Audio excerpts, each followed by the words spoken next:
The year is 1840. The American frontier stretches endlessly westward, but nowhere is it more unforgiving than in the towering peaks of the Rocky Mountains. Here, where the air grows thin and winter storms can rage for weeks without mercy, a special breed of men carved out an existence that defied every natural law of survival. These were the mountain men-trappers, traders, and explorers who ventured into territories so remote that a single mistake could mean death, and rescue was nothing more than a distant dream. They faced grizzly bears, hostile tribes, treacherous terrain, and above all, winters so brutal that temperatures could plummet to 40 below zero, with blizzards that buried entire valleys under 20 feet of snow. Yet somehow, armed with nothing but their wits, primitive tools, and an intimate understanding of the wilderness, they not only survived, they thrived. Their shelters were masterpieces of engineering. Their heating systems rivaled modern efficiency, and their emergency protocols were so sophisticated that they could weather storms that lasted for months. This is the story of how they did it. How ordinary men became legends by mastering the deadliest environment on Earth. How they built homes in the wilderness that could withstand nature's most violent tantrums. And how their techniques, refined through decades of trial and deadly error, represent one of humanity's greatest triumphs over an impossible landscape. Let's start today's story. Lie down and listen to the tale of survival against all odds. Your eyes snap open in the absolute darkness of a Rocky Mountain winter night. The silence is deafening, that peculiar quiet that comes only when the world is buried under feet of fresh snow. But something has disturbed your sleep, some primal instinct honed by months of wilderness living. Then you hear it. A low, distant rumble that seems to come from the very bones of the earth itself. The wind is rising, and with it comes the promise of death. You're lying on a carefully constructed sleeping platform, raised 18 inches off the frozen ground and covered with 3 layers of buffalo robes. The hide beneath you still carries the earthy scent of the Great Plains, mixed with the smoke of countless campfires. It's not soft. Nothing in the mountains is truly soft, but it's warm, and in this place, warmth is the difference between seeing another sunrise and becoming another cautionary tale told around trading post fires. The temperature inside your log shelter hovers around 28 degrees Fahrenheit. To most men, this would be considered freezing, unbearable. But to a mountain man in January, when the mercury outside has plummeted to 35 below zero, this feels almost tropical. The mathematics of survival are simple here. Every degree matters, and the gap between life and death can be measured in single digits.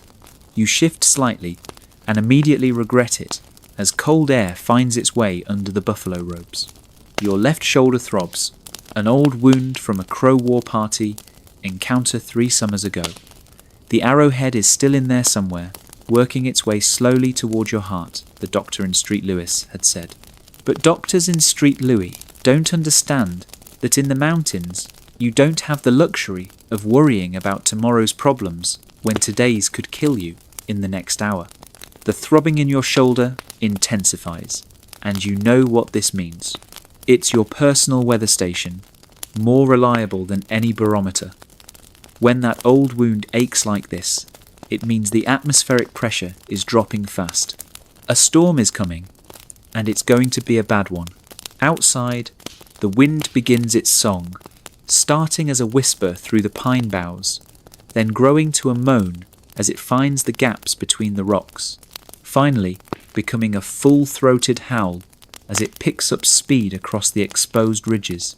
This is the sound every mountain man learns to fear. The voice of a blizzard that could rage for days, trapping you in your shelter with nothing but your wits and your preparations to keep you alive. You roll carefully off the sleeping platform, your bare feet finding the wooden planks you laid down to insulate the floor from the frozen earth below. The logs of your shelter creak softly around you, expanding and contracting with the temperature changes. It's a comforting sound, the sound of wood doing its job, holding back the killing cold that wants nothing more than to seep through every crack and crevice. The fireplace draws your attention immediately. The coals are still glowing, a precious reservoir of heat that represents life itself in this frozen wasteland. You've learned to read fire like other men read books. The colour of the coals tells you their temperature. The way the ash falls indicates the draft. The sound of the wood crackling reveals its moisture content and burn rate. You select a piece of seasoned pine from the carefully arranged stack beside the fireplace. Not too large. That would smother the coals and create smoke instead of heat. Not too small. That would burn too quickly and waste precious fuel. The piece you choose is about the thickness of your wrist and 2 feet long, split cleanly to expose the resinous heartwood that will catch quickly and burn hot. As you place the wood carefully on the coals, you remember the words of Sam Mackenzie, the grizzled old trapper who taught you everything you know about mountain survival. Fire ain't just about staying warm, boy. Fire is about staying human. Without it, we're just another creature waiting to freeze to death in the dark. The wood catches with a satisfying crackle, and immediately the temperature in the small shelter begins to rise. You can feel it on your face, that blessed warmth that pushes back against the cold, trying to creep in through every gap in your defences. The light from the flames dances across the log walls, creating moving shadows that seem to bring the shelter to life. Outside, the wind is growing stronger by the minute. You can hear it testing your shelter, probing for weaknesses, like a predator circling its prey. It rattles the single window, a square opening covered with an oiled deer bladder that lets in light during the day but keeps out the wind and snow. It howls down the chimney, making the flames flicker and dance. It finds the tiny gaps between the logs, despite all your careful chinking, creating small drafts that remind you that your fortress of warmth exists in constant tension with the forces trying to destroy it. This is the reality of mountain life. You are always one mistake, one equipment failure, one moment of carelessness away from death. The storm approaching outside could last for 3 days or 3 weeks. Your firewood could run out. Your shelter could fail. Your food could spoil. Any one of 100 things could go wrong. And out here, there's no one coming to rescue you. But there's also a strange peace in this knowledge.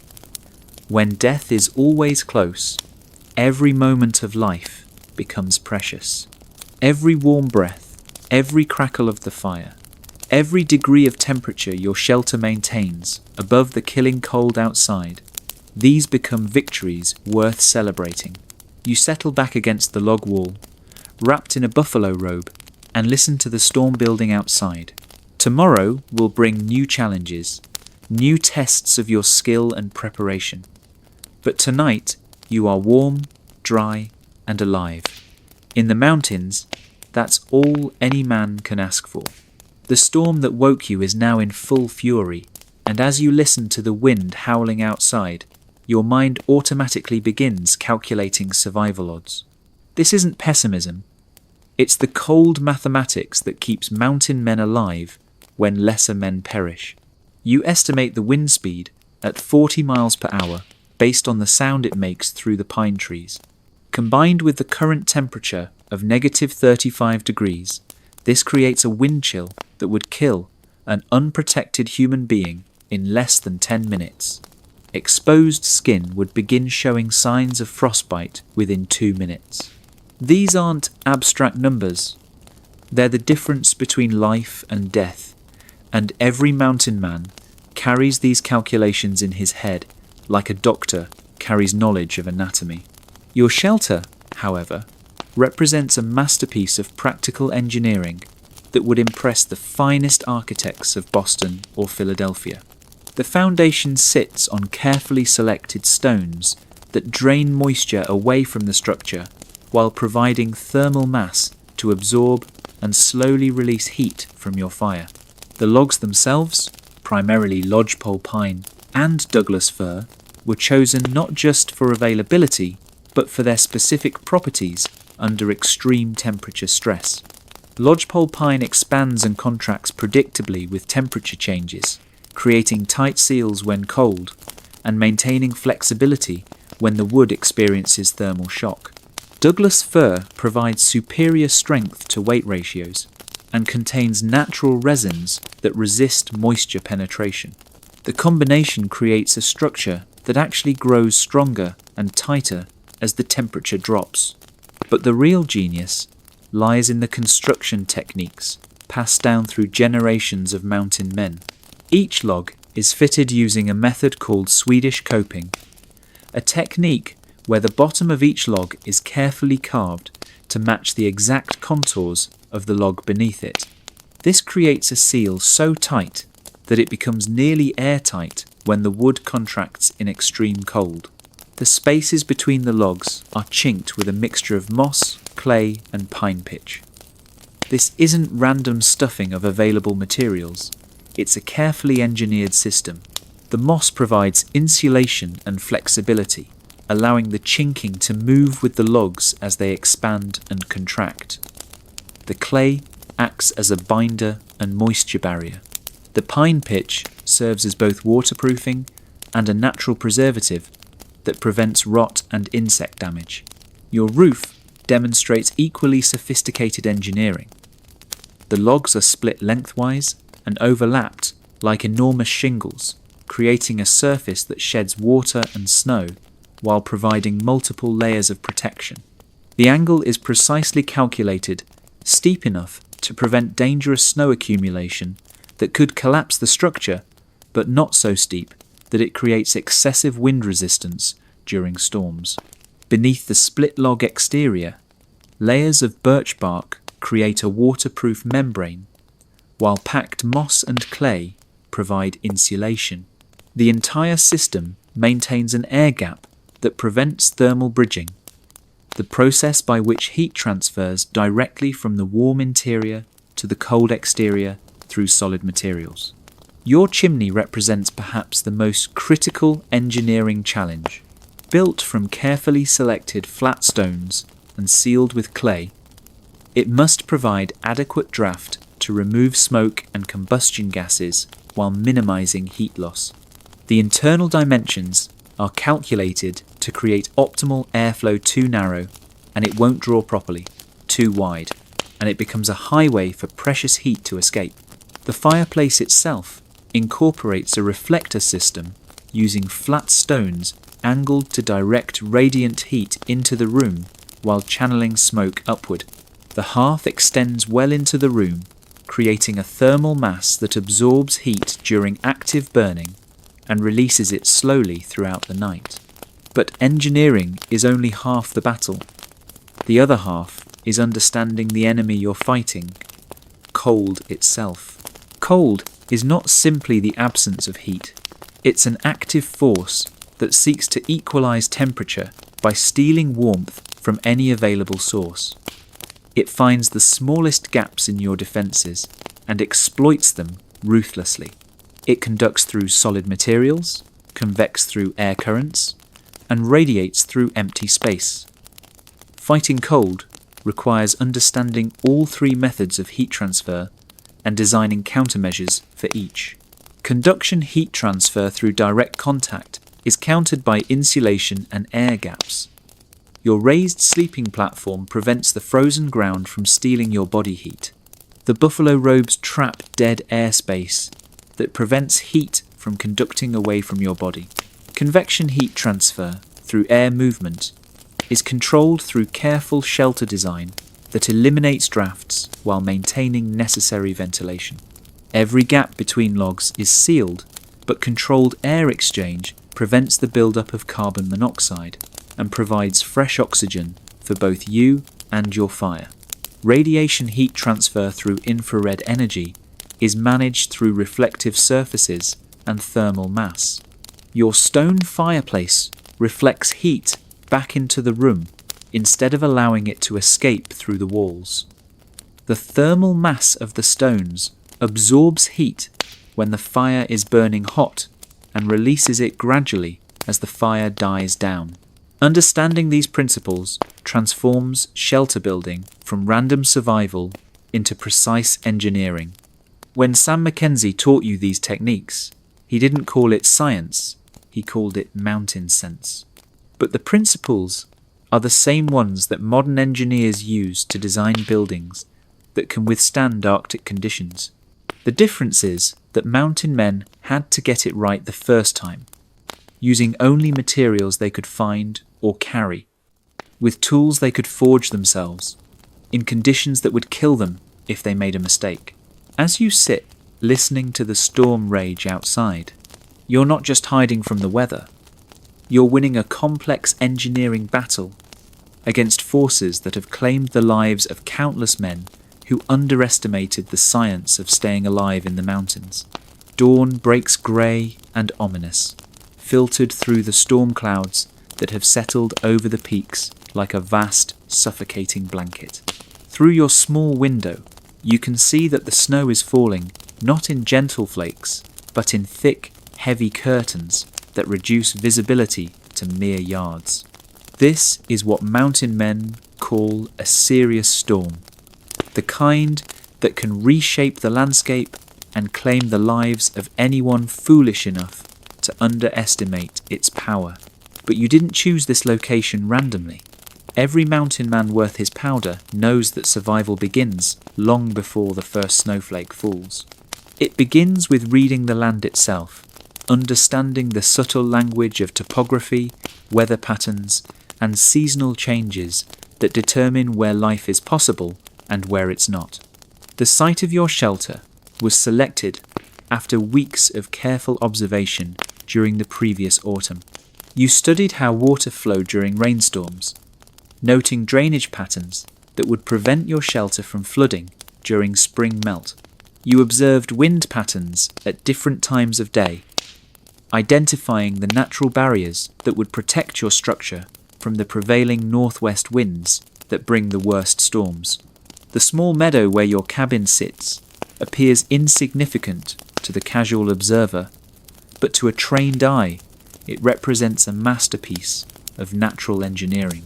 It sits on a gentle south-facing slope that receives maximum solar exposure during the brief winter days.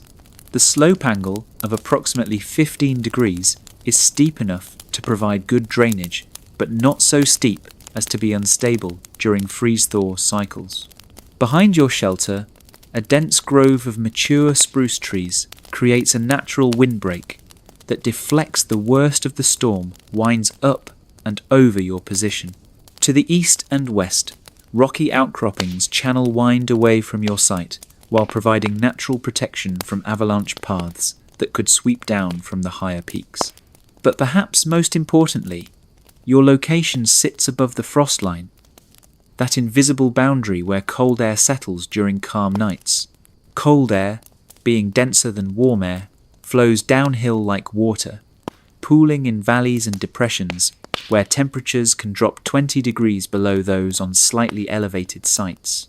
Your shelter, positioned just 50 feet above the valley floor, enjoys a temperature advantage that could mean the difference between life and death on the coldest nights.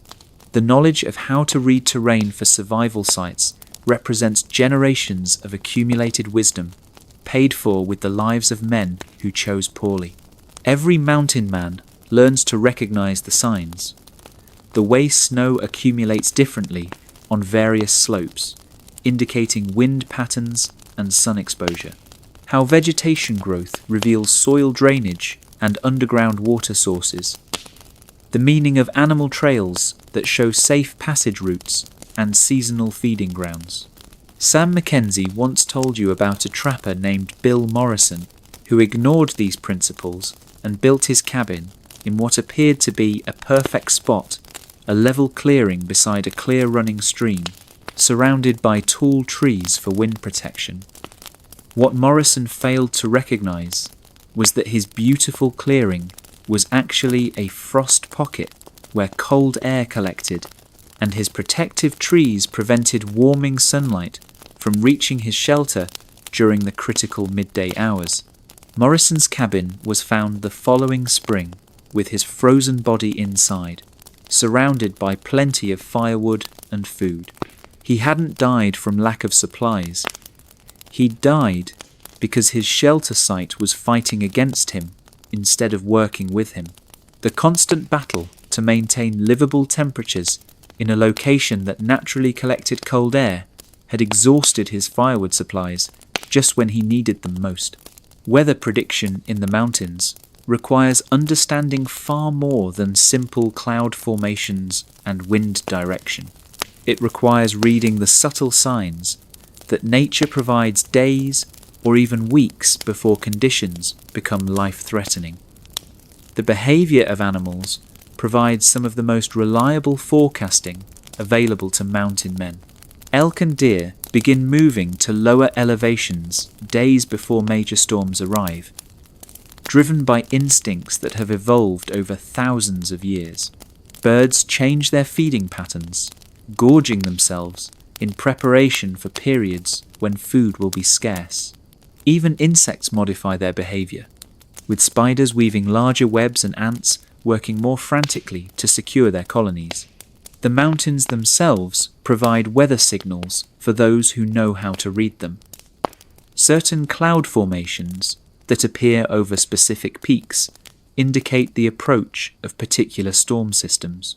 The way sound travels through the thin air changes predictably with atmospheric pressure.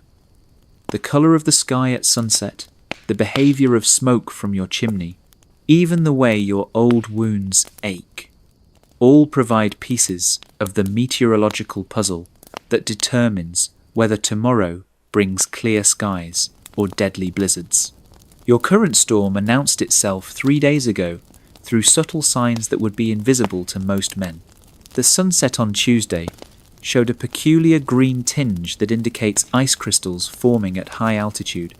Yesterday morning, the smoke from your chimney rose straight up for 50 feet before bending sharply to the south, a sign of wind shear that precedes major weather systems. But the most telling sign came from your own body. That old arrow wound in your shoulder had been aching steadily for the past week, responding to the dropping atmospheric pressure like a living barometer. Mountain men learn to trust these physical warnings above all others, because their bodies are tuned to the environment in ways that civilized men can barely comprehend. As you watch the storm through your small window, you're not seeing chaos and destruction, you're seeing the predictable behavior of natural systems that follow laws as precise as those governing the motion of planets. The wind isn't random. It's flowing along pressure gradients created by temperature differences across the mountain ranges. The snow isn't falling aimlessly. It's following patterns of air movement and moisture content that can be predicted and understood. This knowledge transforms you from a victim of weather into a partner with nature's forces. Instead of fighting the storm, you've positioned yourself to use its energy. The wind powers your chimney draft. The snow provides insulation around your shelter's foundation. Even the cold itself helps create the tight seals that make your shelter more weatherproof. Understanding the mountain's moods isn't just about predicting weather. It's about reading the fundamental forces that govern life and death in this harsh environment. And right now, those forces are telling you that this storm is just beginning.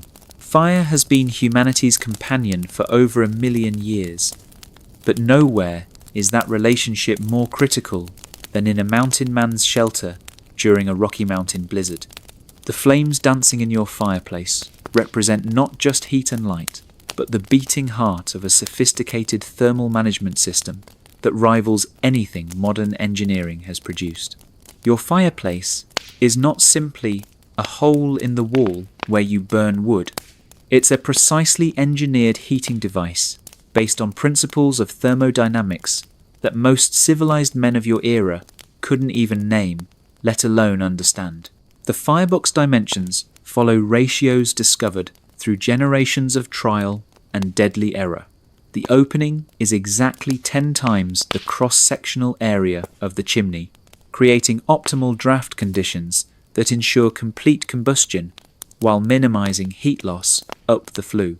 The back wall of the fireplace slopes forward at a calculated angle, creating a reflector that bounces radiant heat into the room instead of allowing it to escape up the chimney.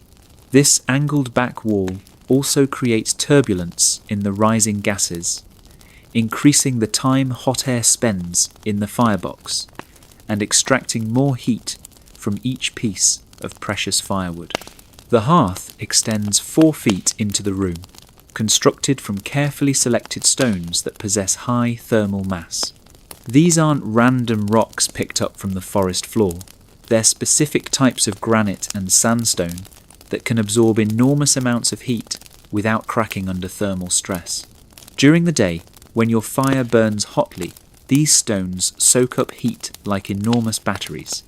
At night, when you bank the fire to conserve wood, they slowly release that stored warmth, maintaining comfortable temperatures for hours after the flames have died down. But the real genius of your heating system lies in its integration with the shelter's overall design. The fireplace isn't just heating the air, it's creating carefully controlled convection currents that distribute warm air throughout the entire structure, while drawing cold air from floor level back to the fire for end reheating. The secret lies in understanding how air moves when heated. Warm air rises, creating a circulation pattern that, properly managed, can heat every corner of your shelter using a single heat source. Your fireplace is positioned to take advantage of this natural phenomenon, creating what modern engineers would call a thermosiphon system. Cool air enters the circulation pattern at floor level near the fireplace, where it's heated and rises toward the roof. The angled ceiling directs this warm air toward the back wall of the shelter, where it gradually cools and sinks, creating a continuous circulation pattern that maintains even temperatures throughout the space. This circulation is enhanced by carefully placed ventilation gaps that provide just enough air exchange to prevent carbon monoxide buildup while maintaining the circulation pattern. Too much ventilation and you lose heat faster than you can generate it. Too little and you risk poisoning yourself with combustion gases or depleting the oxygen your fire needs to burn efficiently. The wood you burn isn't chosen randomly either. Different species provide different types of heat, and knowing which to use when can mean the difference between efficient heating and wasteful fuel consumption. Lodgepole pine lights quickly and burns hot, perfect for morning heating when you need to raise the shelter temperature rapidly. Douglas fir burns steadily with good heat output, ideal for maintaining comfortable temperatures during the day. For overnight heating, you rely on oak and hickory when available hardwoods that burn slowly and produce long-lasting coals that can keep your shelter warm through the coldest nights. These woods are so dense that a single piece the size of your forearm can produce steady heat for 6 to 8 hours, allowing you to sleep without constantly tending the fire. But the most critical aspect of your heating system is heat conservation. Every BTU of energy you extract from your precious firewood must be captured and used as efficiently as possible. This requires understanding heat loss through all 3 methods of thermal transfer. Conductive heat loss through the walls and roof is minimized by your insulation systems, the thick log construction, the multiple air gaps in your roof assembly, and the careful sealing of every crack and gap. Convective heat loss through air movement is controlled by your ventilation system, which provides necessary fresh air while preventing the wholesale exchange of warm interior air with frigid exterior air. Radiative heat loss The invisible infrared energy that radiates from warm surfaces to cold ones is managed through reflective systems and strategic placement of thermal mass. The stones of your fireplace don't just store heat, they also radiate it back into the room throughout the night. Even the metalwork of your fire tools and cooking implements serves as radiative heating elements, absorbing heat from the fire and releasing it slowly into the surrounding air. Your sleeping area incorporates its own microclimate management system. The raised platform isolates you from the cold floor, while the buffalo robes create multiple air gaps that trap body heat while preventing its loss to the surrounding air. The position of your bed takes advantage of the convection currents created by your fireplace, ensuring that the warmest air in the shelter circulates around your sleeping area. Even your daily routines are designed around thermal management principles. You tend the fire most actively during the coldest parts of the day, early morning and late evening, building up thermal mass in your stones when heating is most critical. During the warmer midday hours, you allow the fire to burn lower, conserving wood while the accumulated heat in your thermal mass maintains comfortable temperatures. This isn't just survival, it's thermal engineering at its most elegant and efficient. Modern homes with their furnaces, ductwork, and thermostats are actually less efficient than your mountain shelter when you consider the energy required to extract, transport, and process their fuel sources. Your heating system uses renewable resources harvested within walking distance, produces no pollution beyond the clean smoke of complete wood combustion, and achieves thermal comfort levels that would satisfy the most demanding city dweller all, while operating in conditions that would shut down most modern heating systems entirely. As you add another carefully selected piece of wood to your fire, you're not just feeding flames, you're operating a sophisticated thermal management system that represents the pinnacle of pre-industrial engineering achievement. The crack comes without warning, a sound like a rifle shot that jolts you awake in the pre-dawn darkness. For a moment, you lie perfectly still, listening, trying to determine what has just gone catastrophically wrong. Then you feel it, a subtle shift in the air temperature, a barely perceptible increase in the wind noise, and the deadly sensation of cold air moving where none should be. Something in your shelter has failed. You roll off your sleeping platform with the quick, controlled movements of a man who has faced crisis before. Your bare feet hit the wooden floor, and immediately you can tell that the temperature has dropped several degrees in just the few minutes since the sound woke you. The fire still burns in the fireplace, but its heat seems less effective now, as if it's fighting a battle it was winning just moments ago. Moving carefully in the darkness, you begin your emergency inspection routine. This is a drill every mountain man practices until it becomes instinctive, because when shelter systems fail during a blizzard, you have minutes, not hours, to identify and correct the problem before the situation becomes life-threatening. Your hands find the first problem almost immediately. A section of chinking between two logs has fallen out, leaving a gap nearly 6 inches long and 2 inches wide. The frigid outside air is pouring through this opening, like water through a broken dam, and you can actually feel the circulation pattern of your carefully designed heating system being disrupted. But as you probe further, you realize this isn't the source of the rifle shot sound that woke you. That came from something more serious, something structural. Your fingers trace along the logs, feeling for any sign of cracking or separation, and then you find it, a split that runs nearly the entire length of one of your main support logs, probably caused by the extreme temperature cycling of this particular storm. The mathematics of the situation are grimly simple. The failed chinking is allowing heat loss at approximately the same rate as a fire consuming an extra log every 2 hours. The cracked support log is compromising the structural integrity of your entire shelter, and worse, The crack is allowing additional air infiltration that's destroying your heating efficiency. At your current rate of heat loss, your carefully calculated firewood supplies will be exhausted in 3 days instead of the week you had planned for. And that assumes the structural damage doesn't worsen to the point where your shelter becomes uninhabitable. This is the moment every mountain man dreads but prepares for. When the systems that keep you alive begin to fail under extreme conditions, and your survival depends entirely on your ability to perform emergency repairs with limited materials in life-threatening conditions.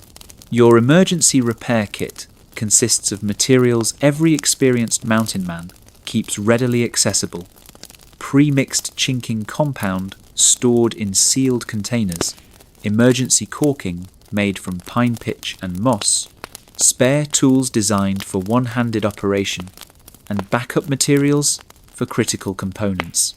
Working by firelight, you begin the repair process. The chinking repair must be done first. It's bleeding precious heat with every passing minute. You scoop the emergency compound from its container, grateful that you had the foresight to keep it near the fire where it wouldn't freeze solid. The mixture has the consistency of thick clay, designed to be workable at low temperatures while setting up quickly once in place. Applying emergency chinking in near-freezing conditions requires techniques developed through harsh experience.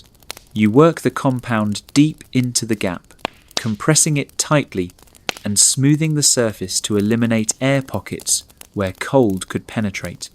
The pine pitch in the mixture makes your fingers sticky, but it also creates a seal that will remain flexible as the wood continues to expand and contract with temperature changes.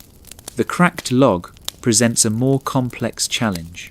This isn't just about sealing a gap, it's about preventing further structural failure that could bring down entire sections of your shelter.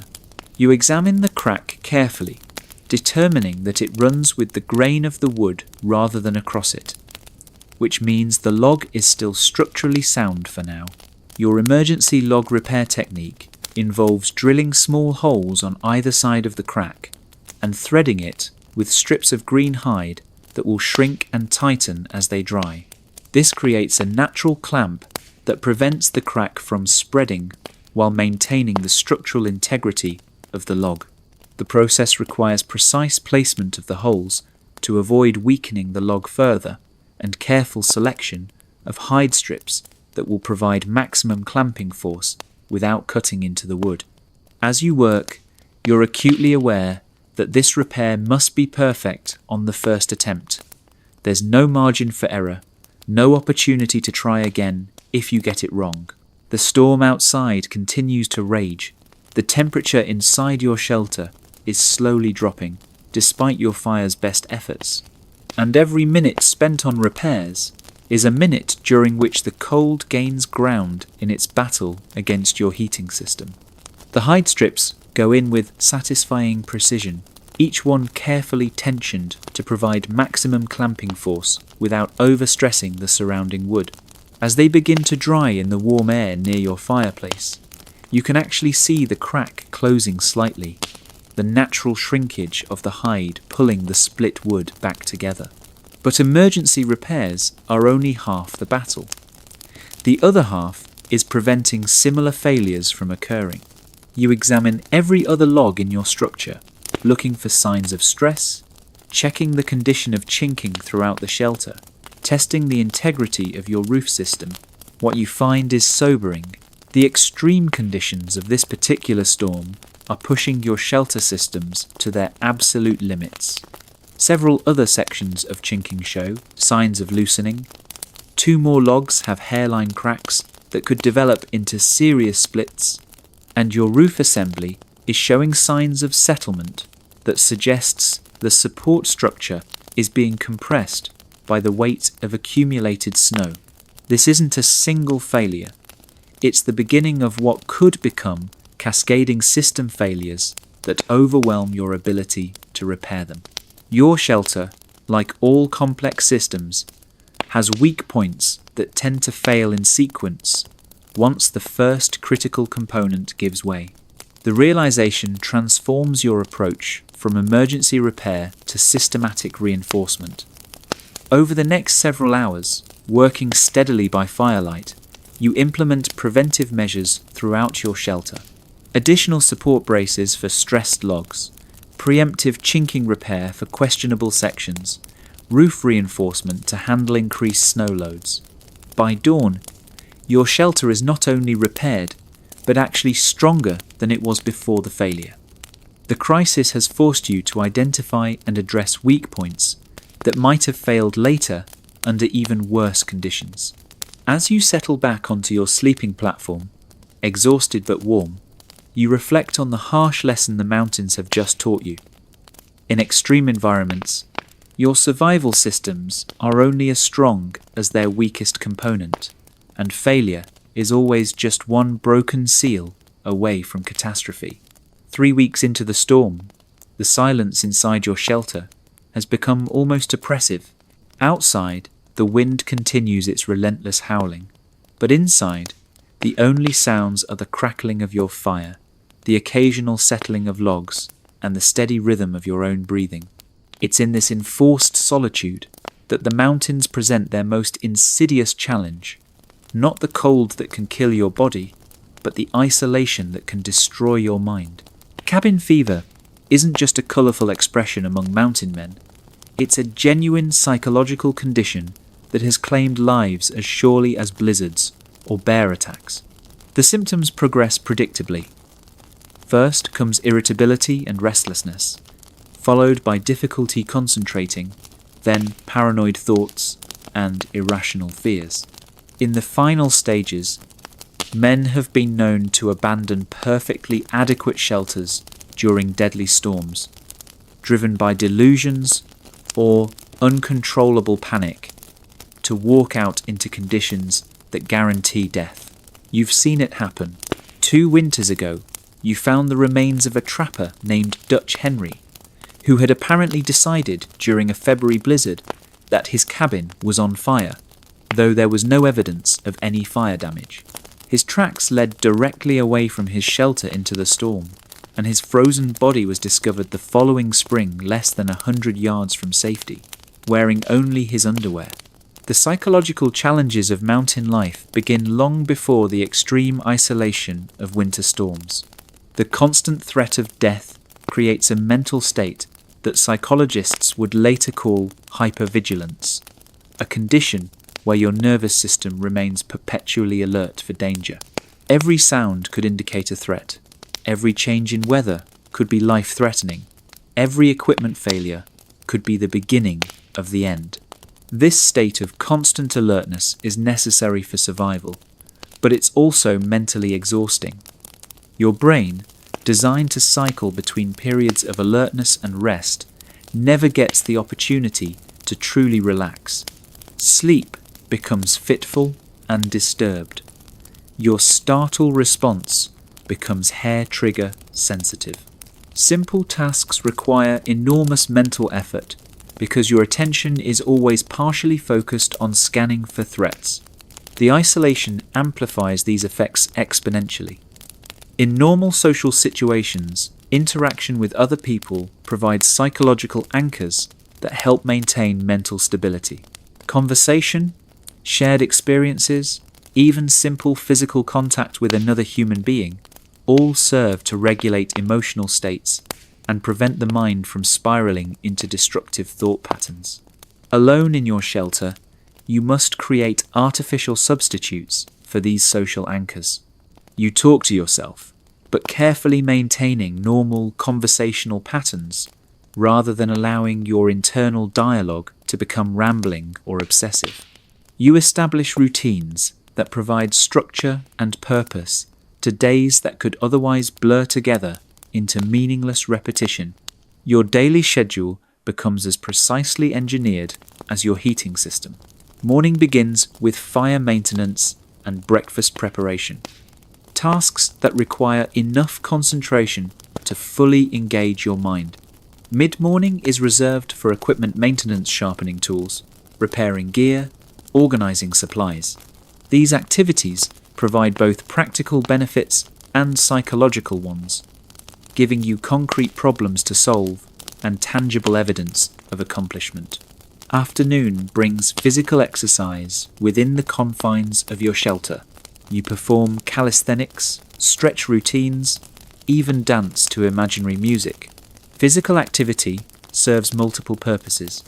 It maintains muscle tone and circulation, it generates body heat to supplement your fire, and most importantly, it releases endorphins that combat the depression and anxiety that isolation breeds.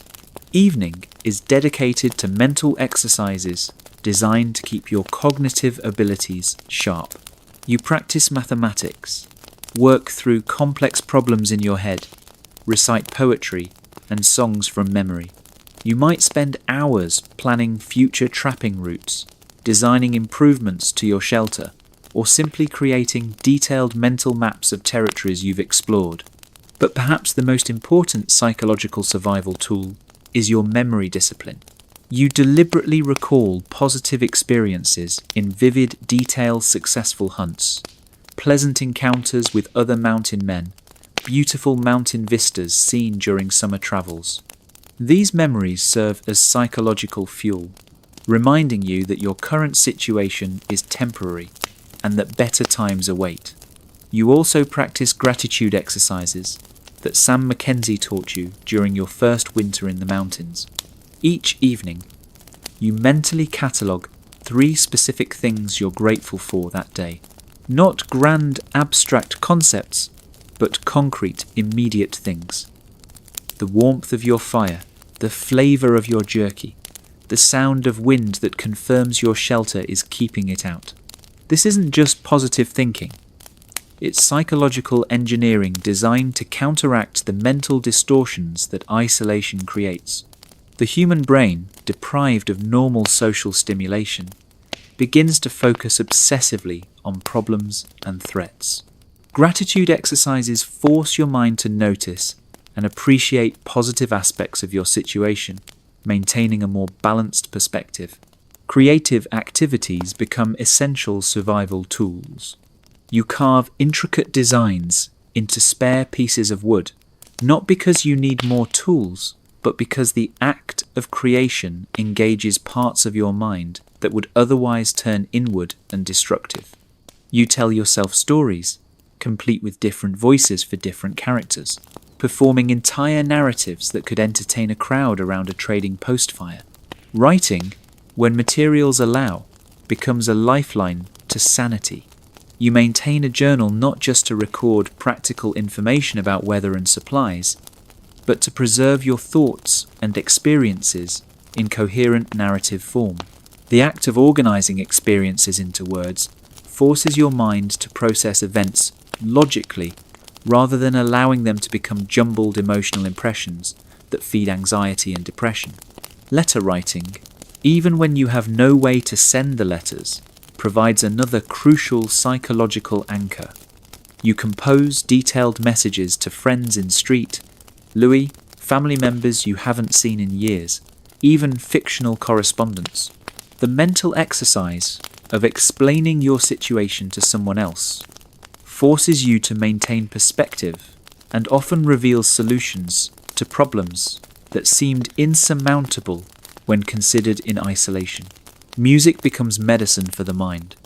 You sing every song you've ever learned, whistle tunes until your lips are chapped, even create percussion by drumming on various surfaces within your shelter. Music engages emotional centers of the brain that pure rationality cannot reach, providing release for feelings that have no other outlet. The most dangerous psychological trap is what mountain men call the spiral, a pattern of increasingly negative thinking that can quickly become life-threatening. It begins with dwelling on problems. Your firewood supply might not last, your food could run out, your shelter might fail.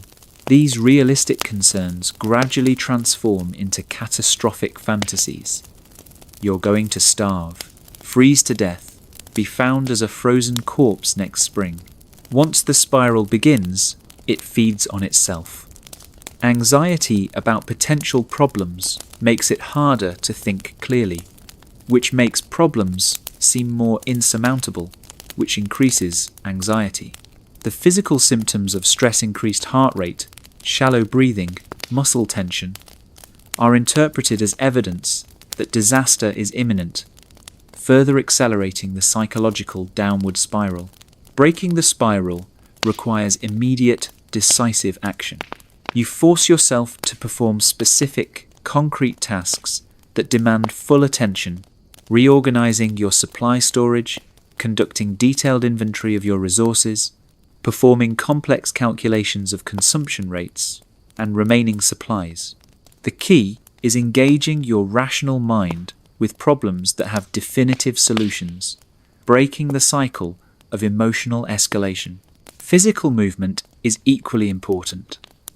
Even within the confines of your small shelter, you can pace, do jumping jacks, perform isometric exercises against the log walls. Physical activity burns off stress chemicals and forces your breathing to regulate, breaking the physiological feedback loop that sustains psychological panic. Sometimes the psychological pressure becomes so intense that you must take calculated risks to preserve your mental health. You might venture outside during brief lulls in the storm, even when conditions are still dangerous, simply to break the feeling of being trapped. These excursions must be carefully planned and executed, but the psychological benefits of proving to yourself that you're not completely helpless often outweigh the risks. The hardest moments come during the deep darkness of mountain nights, when the fire burns low and shadows seem to move with malevolent purpose. This is when isolation presses most heavily on the mind, when every creak of settling logs sounds like footsteps, when your own breathing seems unnaturally loud in the silence. During these dark hours, you rely on meditation techniques learned from encounters with Native American tribes, controlled breathing exercises, progressive muscle relaxation, mindfulness practices that anchor your attention to immediate physical sensations rather than allowing it to spiral into fearful speculation about future disasters. You also practice what Sam Mackenzie called future visioning, deliberately imagining specific, positive scenarios that await you when the storm passes. Not vague hopes for better times, but detailed mental pictures of walking out into sunshine, meeting other trappers at spring rendezvous, seeing green grass and flowing water again. These aren't just coping mechanisms, they're sophisticated psychological techniques that maintain the mental resilience necessary for physical survival. A mountain man who loses his psychological stability becomes a danger to himself, prone to poor decisions that can quickly become fatal in an environment that offers no margin for error. The morning of the 24th day brings an ominous change in your shelter's behavior. The fire that has burned steadily for weeks suddenly seems reluctant to draw properly, producing more smoke than usual despite using the same well-seasoned wood that has served you faithfully throughout the storm. The smoke, instead of rising cleanly up the chimney, seems to linger and eddy in the room before finally making its way to the flue. This isn't a random malfunction. It's a symptom of a complex engineering problem that could quickly become life-threatening.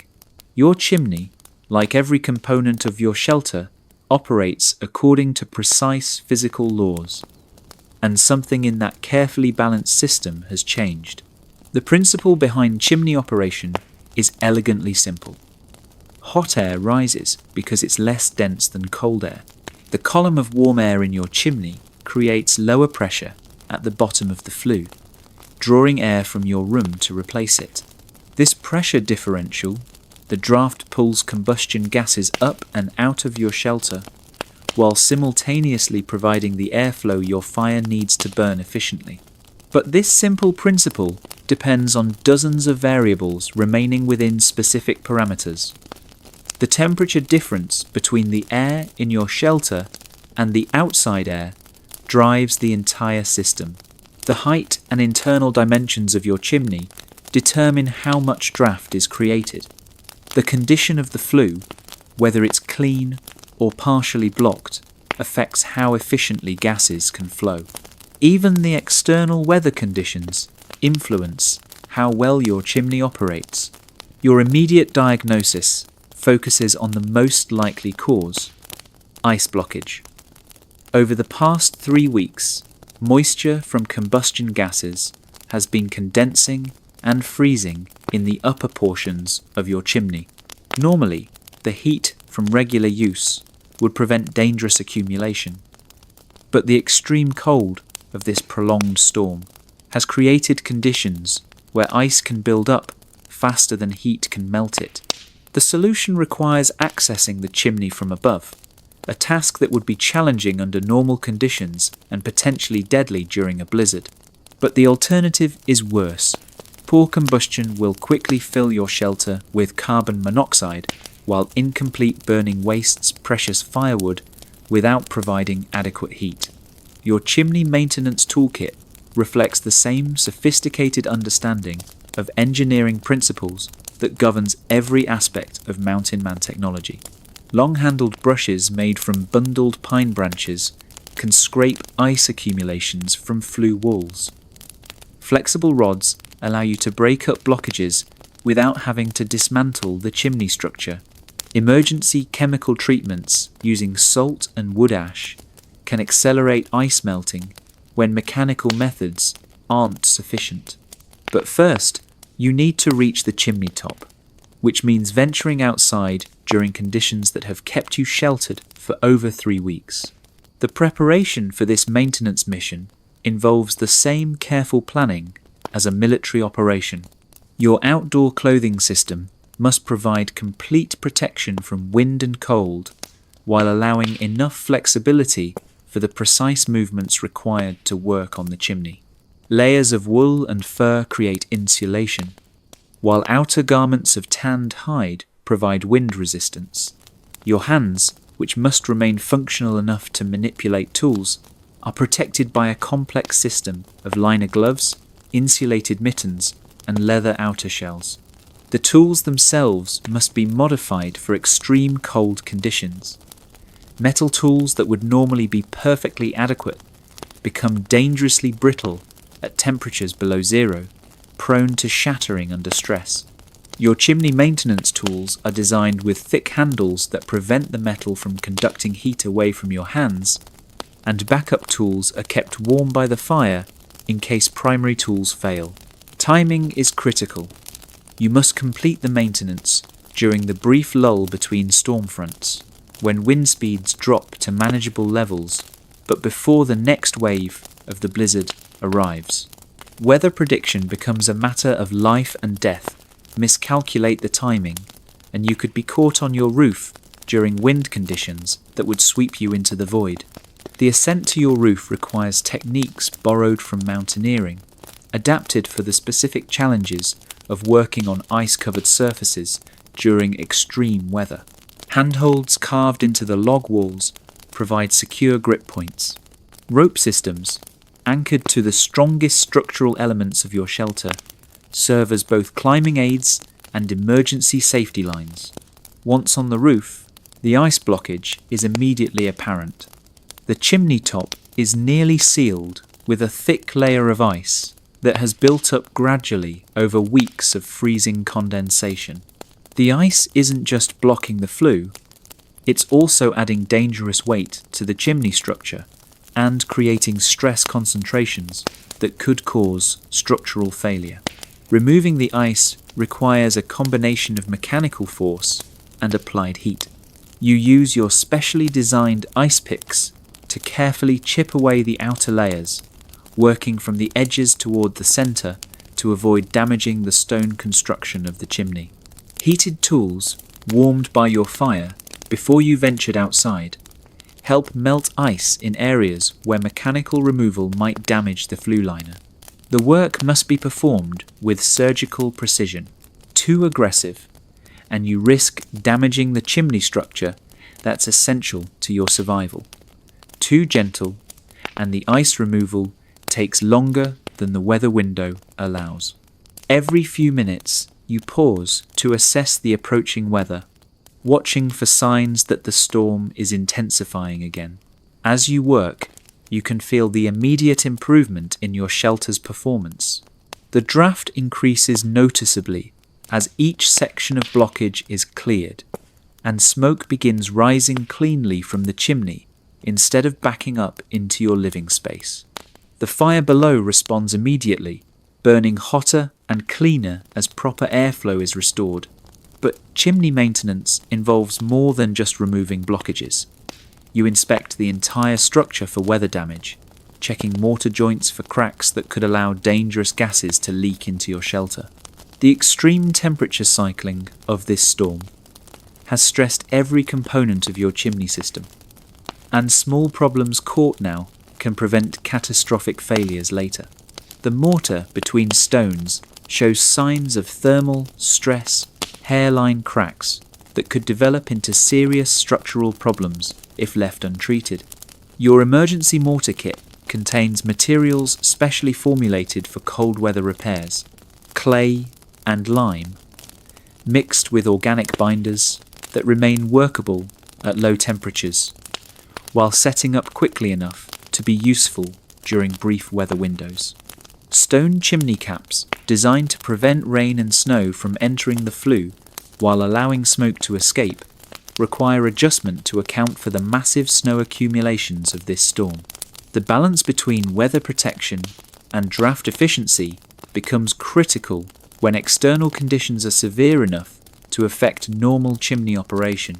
Your flue liner strips are flat stone that create a smooth interior surface for optimal gas flow shows, signs of shifting that could create dangerous irregularities in the chimney bore.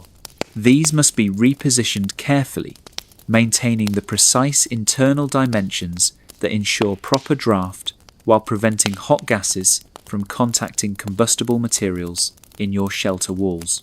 The descent from your roof must be executed with the same precision as the ascent, complicated now by tools and materials that must be safely transported while maintaining secure handholds on icy surfaces. The weather is already beginning to deteriorate again, with wind speeds increasing and visibility decreasing as the next storm front approaches. Back inside your shelter, the improvement in air quality is immediately noticeable. Your fire burns with renewed efficiency, producing maximum heat with minimum smoke. The psychological relief is almost as important as the practical benefits. You've successfully diagnosed and corrected a potentially life-threatening system failure under extreme conditions. As you clean and store your tools, you reflect on the hidden complexity of systems that appear simple from the outside. Your chimney isn't just a hole in the roof, it's a precisely engineered component that must balance competing requirements for structural strength, thermal efficiency, and weather resistance, while operating reliably under conditions that would disable most mechanical systems. The irony is almost cruel. You're surrounded by millions of gallons of frozen water, yet obtaining a single cup to drink requires careful planning and precious fuel. Snow and ice dominate the landscape outside your shelter, but transforming this abundant resource into safely consumable water presents engineering challenges that have killed unprepared men as surely as any blizzard. Your water procurement system demonstrates the same sophisticated thinking that governs every aspect of mountain survival. Near your fireplace sits a collection of containers that might appear random to casual observation, but represents a carefully designed water production facility capable of providing safe drinking water under the most challenging conditions imaginable. The largest container is a metal pot forged specifically for snow melting, with dimensions calculated to optimize the ratio of surface area to volume. Too shallow, and precious heat escapes without efficiently melting snow. Too deep, and the snow at the bottom remains frozen while the top layers melt wastefully. The optimal depth of 8 inches creates maximum heat transfer while minimizing fuel consumption. Snow selection requires knowledge that city dwellers would never imagine necessary. Fresh snow contains the most water per unit volume, but it's also the lightest and most difficult to collect efficiently. Older snow, compressed by wind and temperature cycling, contains less air and more water, making it more fuel efficient to melt, despite being harder to gather.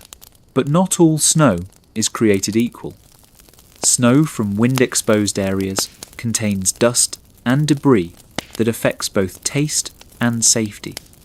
Snow from areas where animals have travelled carries contamination risks. Even snow that appears pristine can contain microscopic particles and organic matter that require filtration. The cleanest snow comes from areas protected from wind but exposed to direct sunlight when available. These locations allow snow to form and accumulate without the contamination that comes from surface contact with soil, vegetation, or animal activity. You've identified several such spots within safe travelling distance of your shelter, and you've learned to read the subtle visual cues that indicate clean snow suitable for melting. Your snow harvesting tools are designed for efficiency under extreme conditions. A lightweight shovel with a broad blade allows you to collect large volumes quickly, minimizing exposure time during dangerous weather. The blade's shape and angle optimize snow loading while reducing the effort required to work in deep accumulations. Collection containers must balance capacity against portability. Too large, and they become impossible to transport when filled with heavy, wet snow. Too small, and multiple trips become necessary, increasing exposure risks. Your containers are sized to provide optimal loads that one man can handle safely while carrying necessary tools and emergency equipment. The melting process itself requires careful attention to thermodynamics and fuel efficiency. Simply dumping snow into a pot over high heat wastes enormous amounts of energy, as the initial snow melts rapidly, while subsequent additions cool the pot and require reheating. Professional snow melting technique involves adding snow gradually as previous additions melt, maintaining consistent temperature and maximizing heat transfer efficiency. Water quality management begins before the snow is even collected. You understand that melted snow water lacks the mineral content that natural water sources provide, and consuming only melted snow over extended periods can lead to mineral deficiencies that affect both physical and mental performance. Your water system includes methods for adding essential minerals back to melted snow water. Wood ash from your fire provides potassium and other alkaline minerals. Small amounts of salt, carefully hoarded from your supplies, replace sodium lost through perspiration and normal metabolic processes. Even clay from certain soil types can provide trace minerals essential for long-term health. Filtration systems remove particulates and improve taste without requiring complex equipment.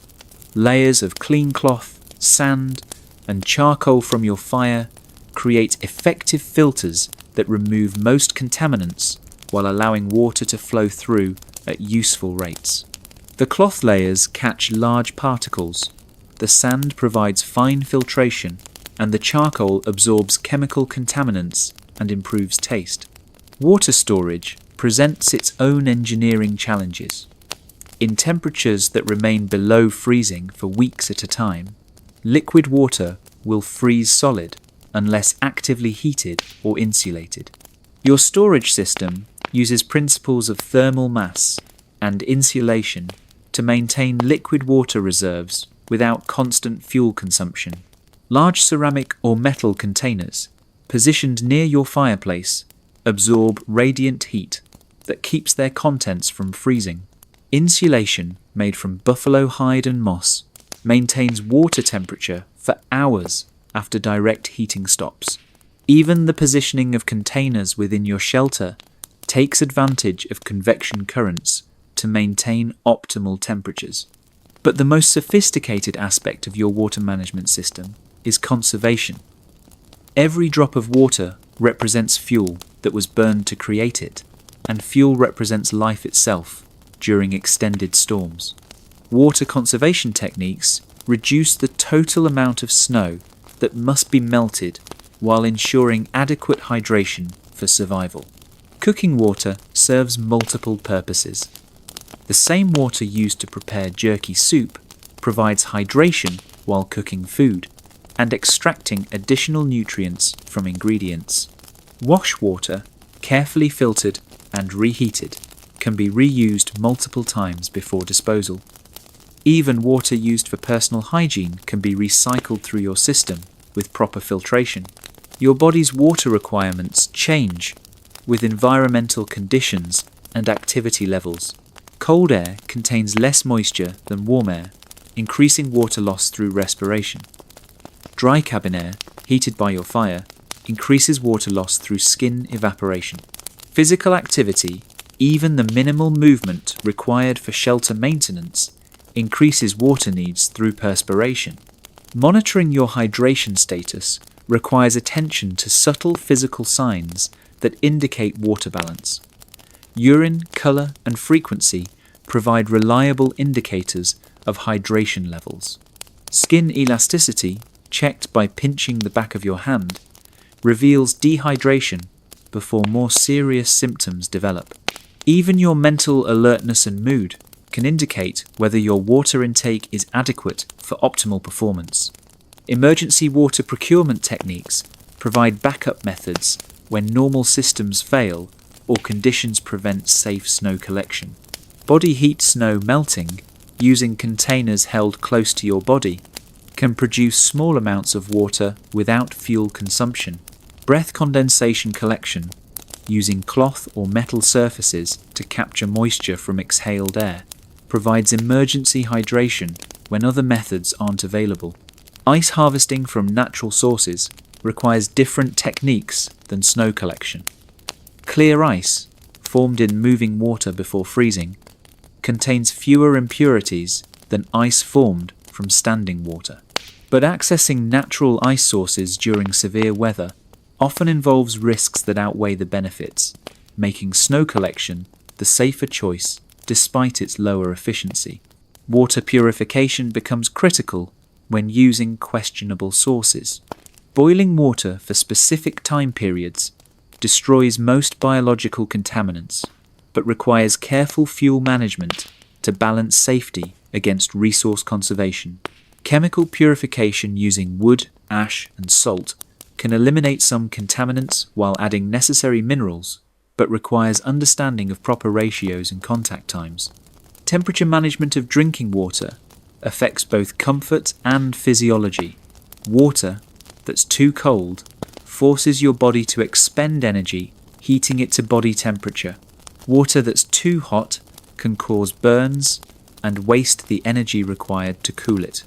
Optimal drinking temperature, just above body temperature, provides hydration while contributing to your overall thermal management strategy. Your food stores, arranged in carefully labelled containers around the perimeter of your shelter, represent more than simple sustenance.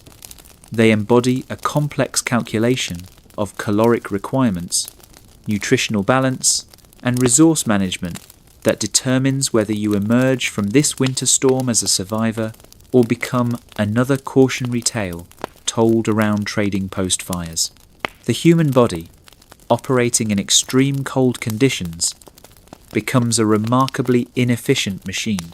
Simply maintaining core body temperature in sub-zero conditions requires nearly twice the caloric intake of temperate climate living.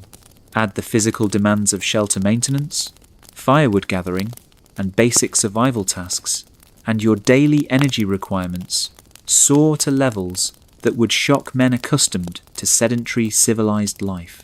Your baseline caloric requirement in these conditions approaches 4,000 calories per day, nearly double what the same body would need in a comfortable city environment.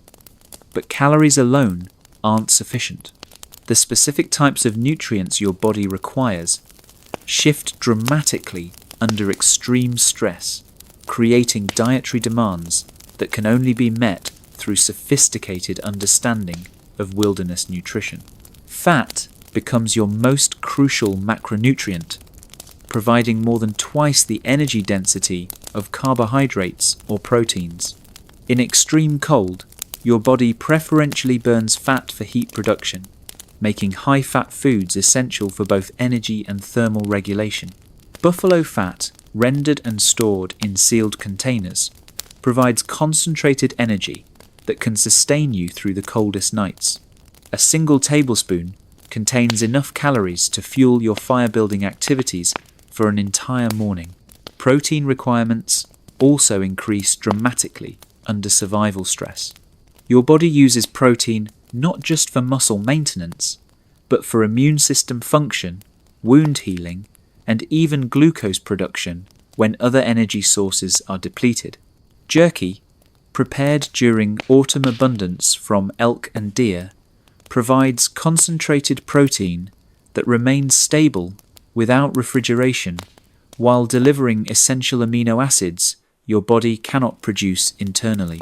But wilderness nutrition extends far beyond simple macronutrient calculations. Micronutrients, vitamins, and minerals required in small quantities become critically important when your diet lacks the variety available in civilized settings. Vitamin C deficiency, the cause of scurvy, can begin showing symptoms within weeks of inadequate intake. Your food preservation and storage systems must account for these nutritional requirements. Pine needle tea, prepared from the fresh growth of certain pine species, provides vitamin C in sufficient quantities to prevent scurvy while offering other beneficial compounds. The preparation requires specific knowledge. Too little steeping time, and the vitamin content remains locked in the plant matter. Too much, and the beneficial compounds break down into useless or even harmful substances. Mineral requirements also shift under extreme conditions. Increased perspiration, even in cold environments, depletes sodium and potassium reserves that must be replaced to prevent dangerous electrolyte imbalances. Salt, one of your most precious trade commodities, becomes a medical necessity rather than a luxury flavoring. Your food storage system demonstrates engineering principles as sophisticated as your shelter construction. Different foods require different storage conditions to maintain both safety and nutritional value. Jerky, with its low moisture content, remains stable in simple sealed containers. Rendered fat requires protection from air exposure to prevent rancidity. Dried vegetables and fruits need protection from both moisture and rodents. Temperature management of food stores requires understanding the relationship between storage temperature and food safety. Too warm and spoilage bacteria multiply rapidly.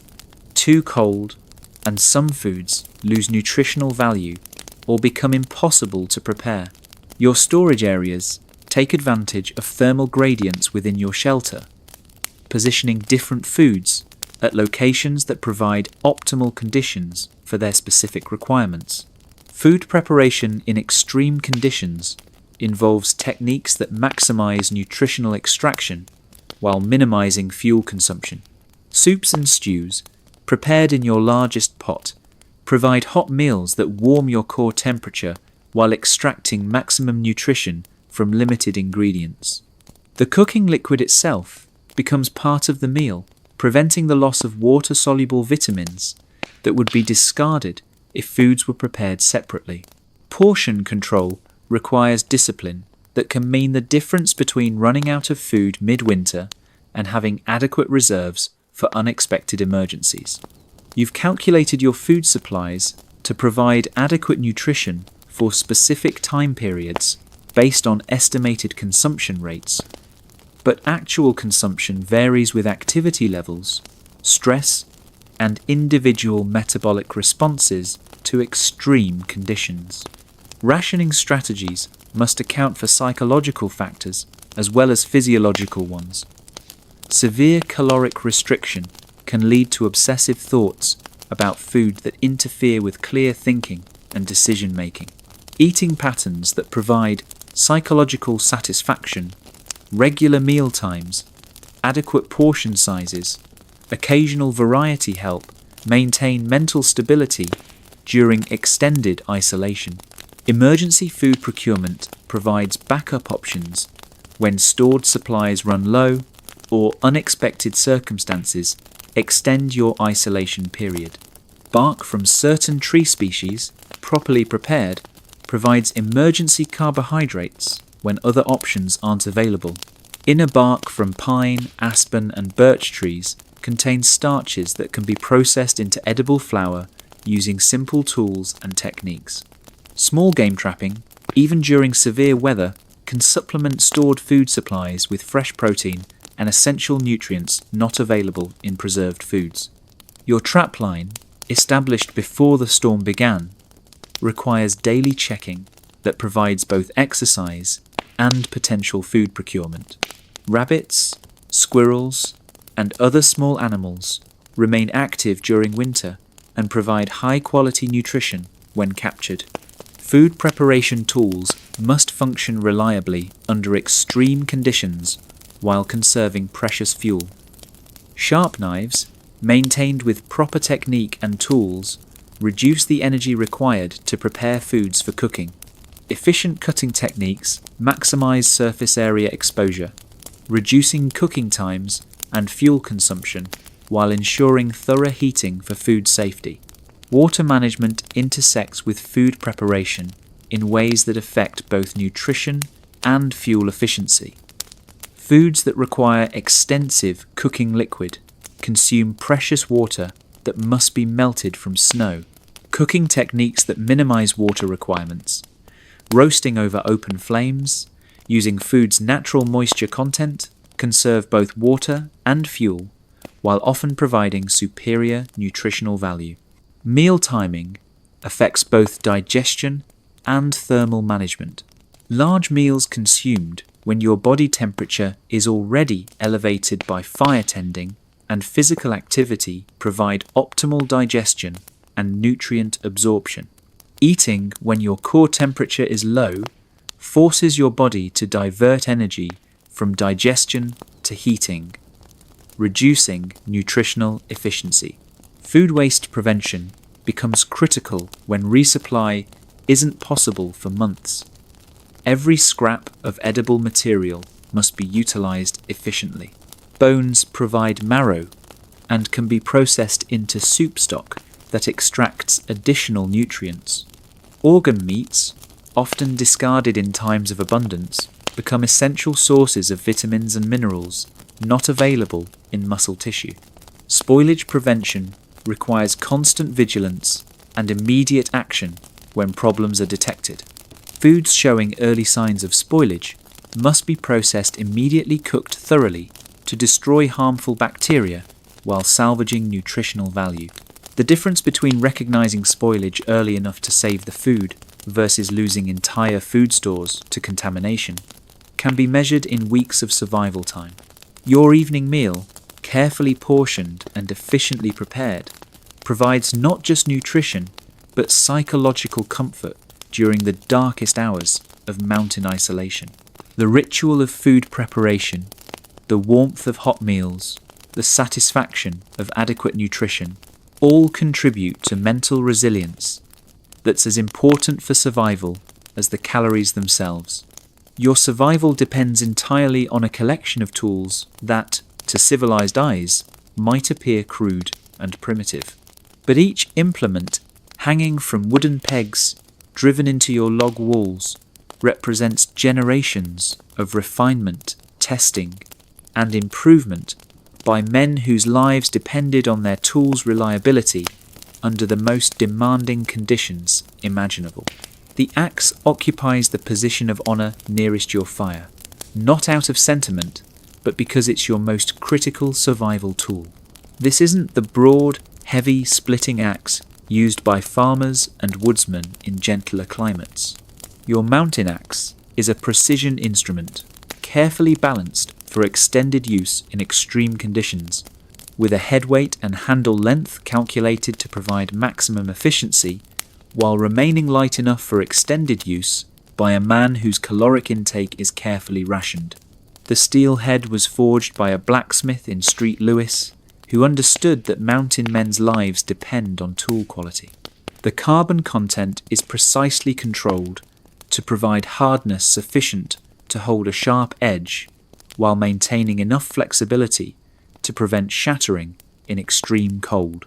The edge geometry is ground to specific angles that balance cutting efficiency against durability.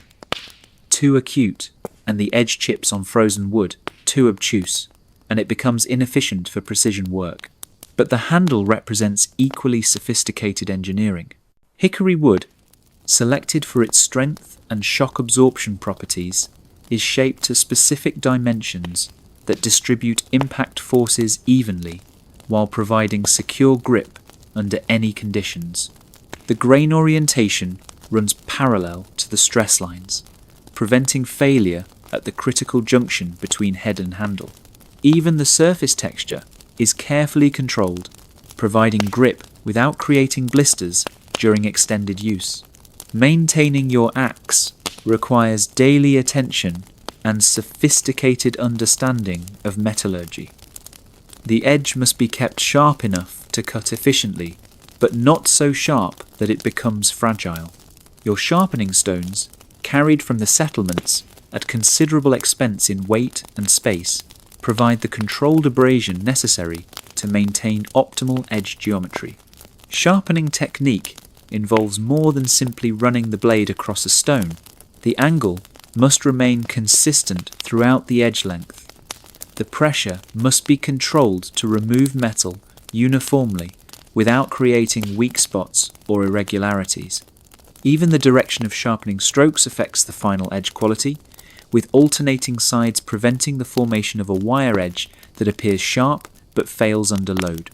Your knife collection demonstrates the same principles applied to different functional requirements. The primary hunting knife, with its 6-inch blade, provides the precise control necessary for skinning game and preparing food. The steel is harder than your axe head, capable of holding an extremely sharp edge for detailed work, but the thinner cross-section makes it unsuitable for heavy-duty tasks that would chip or break the blade. A second, smaller knife serves as backup and precision tool for tasks requiring exceptional control. Its 3-inch blade excels at detailed carving, food preparation, and maintenance tasks where larger tools would be clumsy or dangerous. The blade geometry is optimized for control rather than power, with a fine point and gently curved edge that follows natural hand motions. Tool maintenance extends far beyond simple sharpening. In extreme cold, metal contracts and becomes more brittle, requiring different handling techniques to prevent damage. Tools must be warmed gradually before use to prevent thermal shock that could cause cracking. Handles require regular inspection for splits or loosening that could lead to dangerous failures during critical tasks. Oil preservation prevents rust formation that could destroy tool surfaces within days in the humid environment created by melting snow and cooking activities. Your oil, rendered from animal fat and stored in sealed containers, provides protective coating that prevents oxidation while remaining stable under temperature variations that would cause modern lubricants to fail. Backup tools recognize that equipment failure under survival conditions often means death. Your toolkit includes multiple knives of different sizes, replacement axe handles that can be fitted in field conditions, and even the materials and knowledge necessary to forge replacement tools using your fire and improvised techniques. Improvised tool creation demonstrates principles of metallurgy and engineering that rival formal technical education, heating steel to precise temperatures, recognizable by color changes in firelight, allows reshaping and rehardening when tools are damaged beyond normal repair.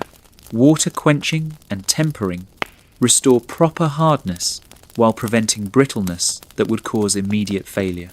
Even simple tools demonstrate sophisticated understanding of mechanical principles. Your fire building kit includes specially designed implements for specific aspects of combustion management. Fire pokers with precisely shaped ends provide optimal leverage for log manipulation, while minimizing heat loss from the fireplace opening. Bellows, constructed from leather and wood, deliver controlled airflow that can revive dying embers or accelerate combustion when needed. Measuring tools might seem unnecessary luxuries, but accurate measurement prevents waste of precious materials during construction and repair projects. Your measuring stick, marked with standard increments, ensures consistent log spacing, proper chinking gaps, and accurate cutting of materials. In extreme conditions, waste isn't just inefficient, it can be fatal when materials are irreplaceable. Sewing and leatherworking tools maintain the clothing and equipment that protect you from the elements. Needles made from bone or metal, carefully preserved and kept sharp, allow repair of torn garments that could mean the difference between warmth and hypothermia.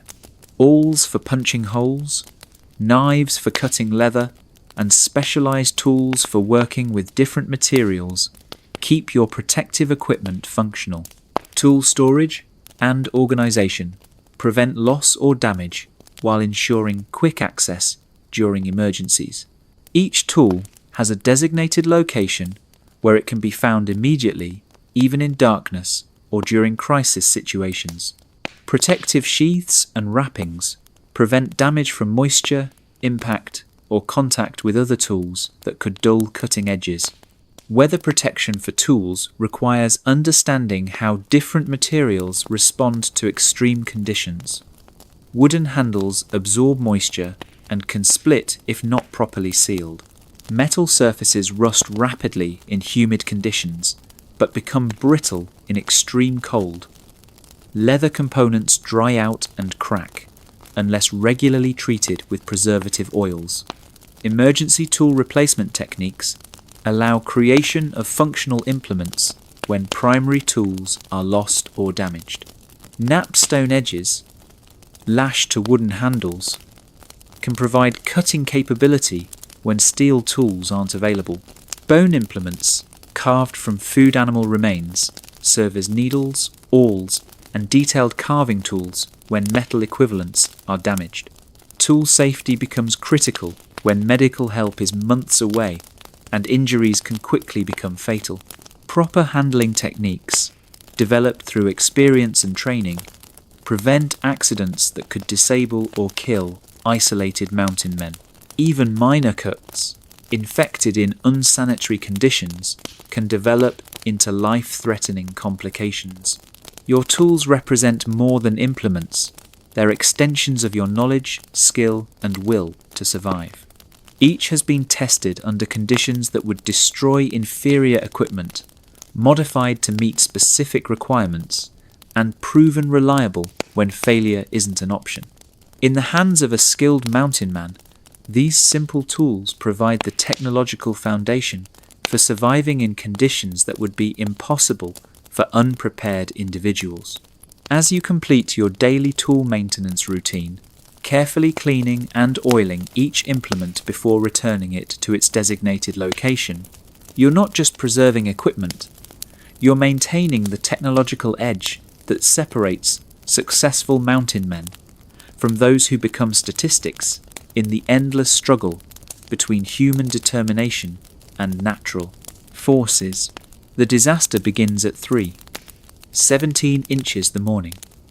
Not that you know the precise time, but you'll remember every detail of this night for the rest of your life. You're awakened not by the usual sounds of wind or settling logs, but by an absence of sound that sends ice through your veins. Your fire has died. In the absolute darkness of your shelter, you can feel the cold advancing like a living thing. The temperature, which had been maintained at a survivable 28 degrees for weeks, is already dropping rapidly toward the lethal cold that waits just beyond your log walls.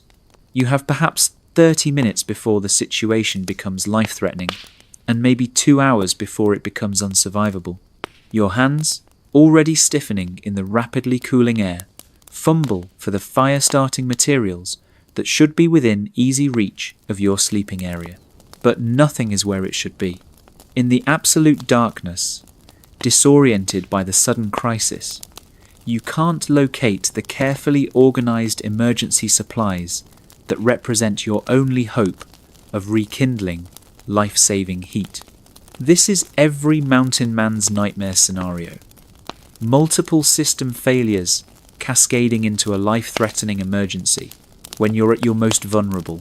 The fire's failure isn't just about lost heat. It eliminates your light source, your cooking capability, and your primary defense against the psychological pressure of isolation and darkness. Your emergency protocols, drilled through countless mental rehearsals, kick in automatically. First priority, locate and assess your fire-building materials.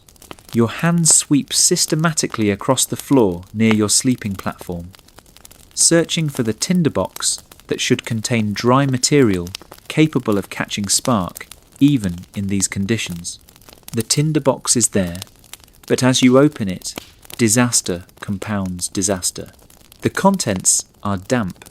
Somehow moisture has penetrated the supposedly sealed container, rendering your most critical fire-starting materials useless. The fine shavings and char cloth that should ignite instantly from flint sparks are now sodden and cold, about as combustible as wet leaves.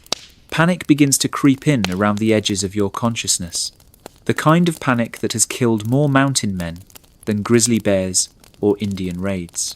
In crisis situations, the mind tends to fixate on immediate problems while losing sight of available solutions. Men have frozen to death within feet of adequate fire-building materials because panic prevented them from thinking clearly about alternatives. You force yourself to stop, breathe deeply, and systematically assess your situation. Yes, your primary fire-starting materials have failed. Yes, the temperature is dropping rapidly, but you're not dead yet, and as long as you're alive and thinking clearly, solutions exist. Emergency fire building requires materials and techniques that work under the worst possible conditions. Your knife, kept warm by sleeping with it against your body, can still strike sparks from flint, even with stiff, cold fingers. The real challenge is finding tinder dry enough to catch those sparks and sustain flame long enough to ignite larger kindling. In absolute darkness, your hands search for alternative tinder sources. The inside of your spare shirt, made from cotton cloth, can be scraped into fine fibres that will catch sparks if properly prepared. Thread pulled from clothing seams and frayed into individual fibres provides excellent tinder when combined with any available combustible dust. Even your own body provides emergency fire-starting materials. Hair, cut with your knife and carefully frayed, burns readily and can bridge the gap between spark and sustainable flame. Lint from clothing, accumulated in pockets and seams, becomes precious tinder when your survival depends on getting fire started immediately. The fire-building process in these conditions requires techniques refined for absolute reliability under stress. Your hands, guided by touch alone, arrange materials in precise configurations that maximize the chance of success. The finest tinder goes in the center, surrounded by slightly coarser material, all enclosed in a nest of easily ignited kindling. Striking sparks with numb fingers requires exceptional technique and patience. Each strike must be controlled and directed, sending sparks into the tinder nest where they have the best chance of catching. In warm conditions, this might take 3 or 4 strikes. In your current situation, it could require dozens of attempts before achieving sustainable ignition. The first spark catches, glowing briefly in the tinder before dying out. The second and third attempts fail completely. By the fourth attempt, you can no longer feel your fingers properly, and your striking technique becomes clumsy and ineffective.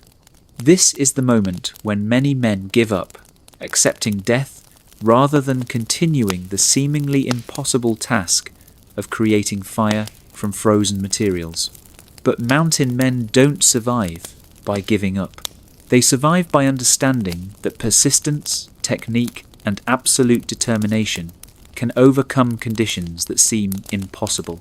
You warm your hands against your body, restore feeling to your fingers, and continue the methodical process of spark creation. The breakthrough comes on the 7th attempt. A spark lands perfectly in your prepared tinder and begins to glow steadily, spreading slowly through the fine material. You blow gently, providing just enough oxygen to encourage combustion without extinguishing the fragile flame. The glow spreads, brightens, and suddenly breaks into actual flame. The tiny flame, no larger than a candle, represents the difference between life and death. But it's also incredibly fragile, requiring the most delicate feeding with progressively larger materials as it grows strong enough to sustain itself. One mistake, too much fuel too quickly, a draft that extinguishes the flame, combustible material that's too damp to catch, and you're back to square one, but with even colder conditions and reduced materials. Kindling must be added with surgical precision, piece by tiny piece, allowing each addition to fully ignite before adding the next. Your hands, guided by the growing light of the flame, select materials with the care of a surgeon choosing instruments. Each piece of wood must be dry, properly sized, and positioned to contribute to the growing fire without smothering it. As the fire grows from flame to blaze, you begin to understand what caused the original failure. A section of chinking near your fireplace had loosened, allowing a draft that disrupted the normal combustion pattern and eventually extinguished your fire. The same draft that killed your fire also allowed moisture-laden air to enter your shelter, dampening fire-starting materials and beginning the cascade of failures that nearly killed you. Emergency repairs must be made immediately while you still have fire to provide light and warmth for the work. The chinking repair, performed with numb fingers by firelight, requires all your skill and experience to complete successfully. But each piece of clay and moss pressed into the gap represents another barrier against the forces trying to kill you. The psychological impact of nearly losing your fire extends far beyond the immediate physical danger. For the first time in weeks, you've experienced how quickly your carefully engineered survival systems can fail, how thin the margin is between life and death in these conditions.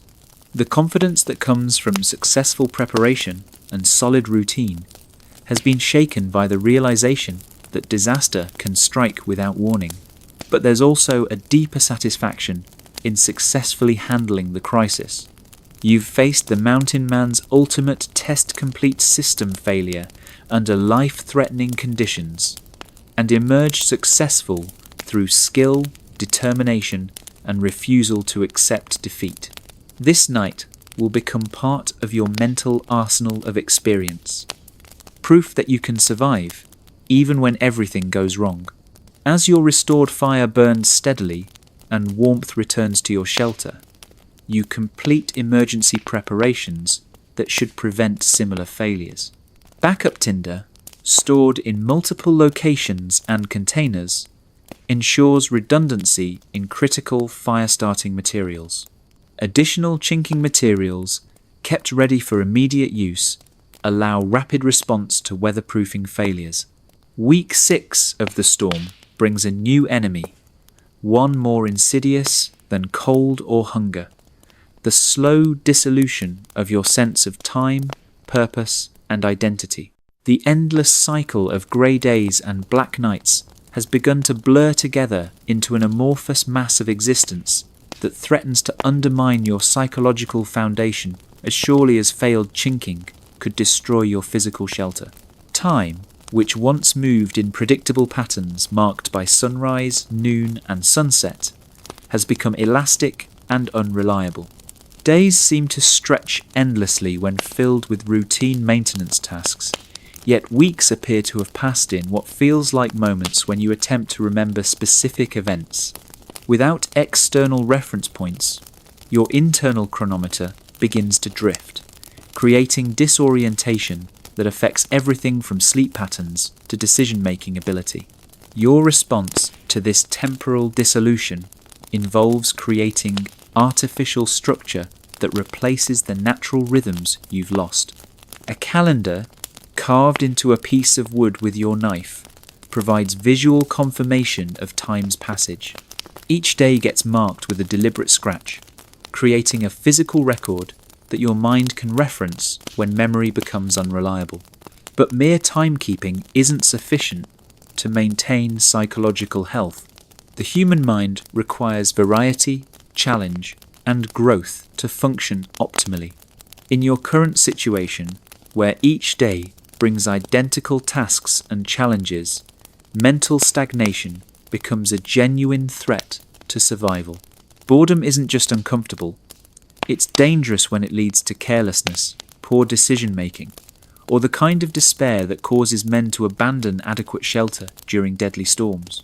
Your mental exercise program demonstrates the same systematic thinking that governs your physical survival systems. Mathematical problems, worked out in your head or scratched into wood surfaces, keep your analytical abilities sharp.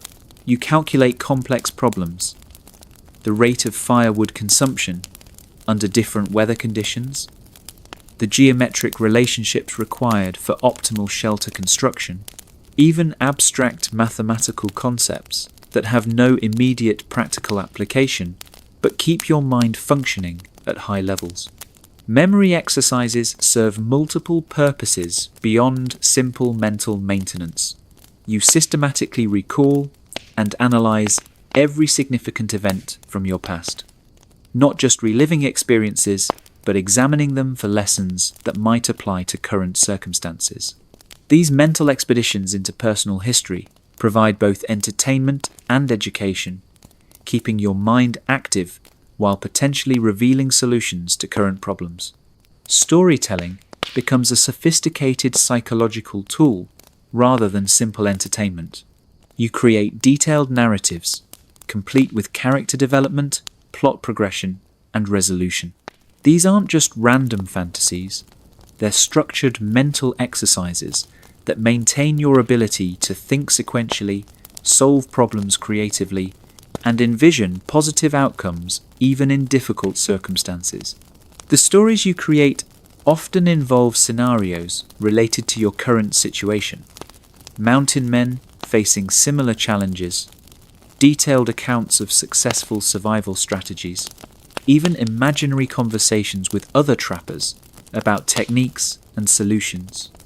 These mental constructs serve as rehearsals for real situations while providing the social interaction your mind craves. Language maintenance prevents the deterioration of communication skills that occurs during extended isolation. You hold conversations with imaginary companions, practice formal speeches, even argue different sides of complex issues. This isn't madness, it's deliberate cognitive maintenance that preserves abilities you'll need when human contact resumes. Reading and writing, when materials allow, provide crucial mental stimulation that engages different cognitive processes than pure survival activities. Your journal serves multiple purposes: practical record keeping, emotional release, and intellectual exercise. The act of organizing experiences into coherent written narrative forces your mind to process events systematically while preserving memories that might otherwise become confused or lost. Creative activities serve as outlets for mental energy that would otherwise turn inward and destructive. Carving intricate designs into wood scraps engages spatial intelligence and provides tangible evidence of accomplishment during days that might otherwise feel wasted. The complexity of your carvings increases over time, challenging your skills and providing progressively greater satisfaction. Even your daily routines can be transformed into mental challenges that prevent the deadly monotony that destroys psychological health. You time various activities, competing with your own previous performances. You develop more efficient techniques for routine tasks, treating each improvement as a significant achievement worthy of satisfaction and pride. Physical exercise within your confined space serves psychological functions that extend far beyond maintaining muscle tone. Movement releases endorphins that combat depression and anxiety while providing a sense of accomplishment and progress. Even simple calisthenics, performed with attention to form and gradual improvement, can provide psychological benefits that sustain morale during the darkest periods. Music, whether sung, hummed, or created through improvised percussion, engages emotional centers of the brain that pure rationality cannot reach. Songs from your past connect you to positive memories and social experiences, while creating new musical expressions provides creative outlet and emotional release. Your voice, exercised through regular singing, maintains abilities that isolation would otherwise degrade. Meditation and mindfulness practices, learned from encounters with Native American tribes, provide tools for managing the anxiety and depression that isolation breeds. Controlled breathing exercises calm an overactive nervous system while focusing attention on immediate physical sensations prevents the mind from spiraling into destructive worry about future disasters. Planning and goal setting create forward momentum that counteracts the psychological trap of feeling permanently trapped in current circumstances. You develop detailed plans for activities when the storm ends, routes you'll explore, improvements to your shelter system, even social activities at future rendezvous gatherings. These plans provide hope and purpose while exercising planning abilities that survival requires. Educational activities transform survival time into productive learning experiences. You analyze your own survival techniques, identifying areas for improvement and developing better methods for future application. This self-analysis serves both practical and psychological purposes, maintaining your sense of competence while actually improving your survival capabilities. Social simulation prevents the deterioration of interpersonal skills during extended isolation. You practice conversations, negotiate imaginary trading scenarios, even work through conflict resolution strategies that might apply to future encounters with other mountain men. These mental rehearsals maintain social abilities while providing the psychological benefits of imagined human contact.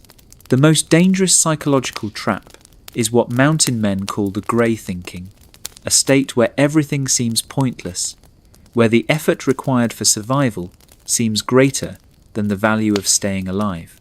This isn't simple sadness or frustration, it's a potentially fatal condition that can cause competent survivors to make deadly mistakes or simply stop fighting for survival.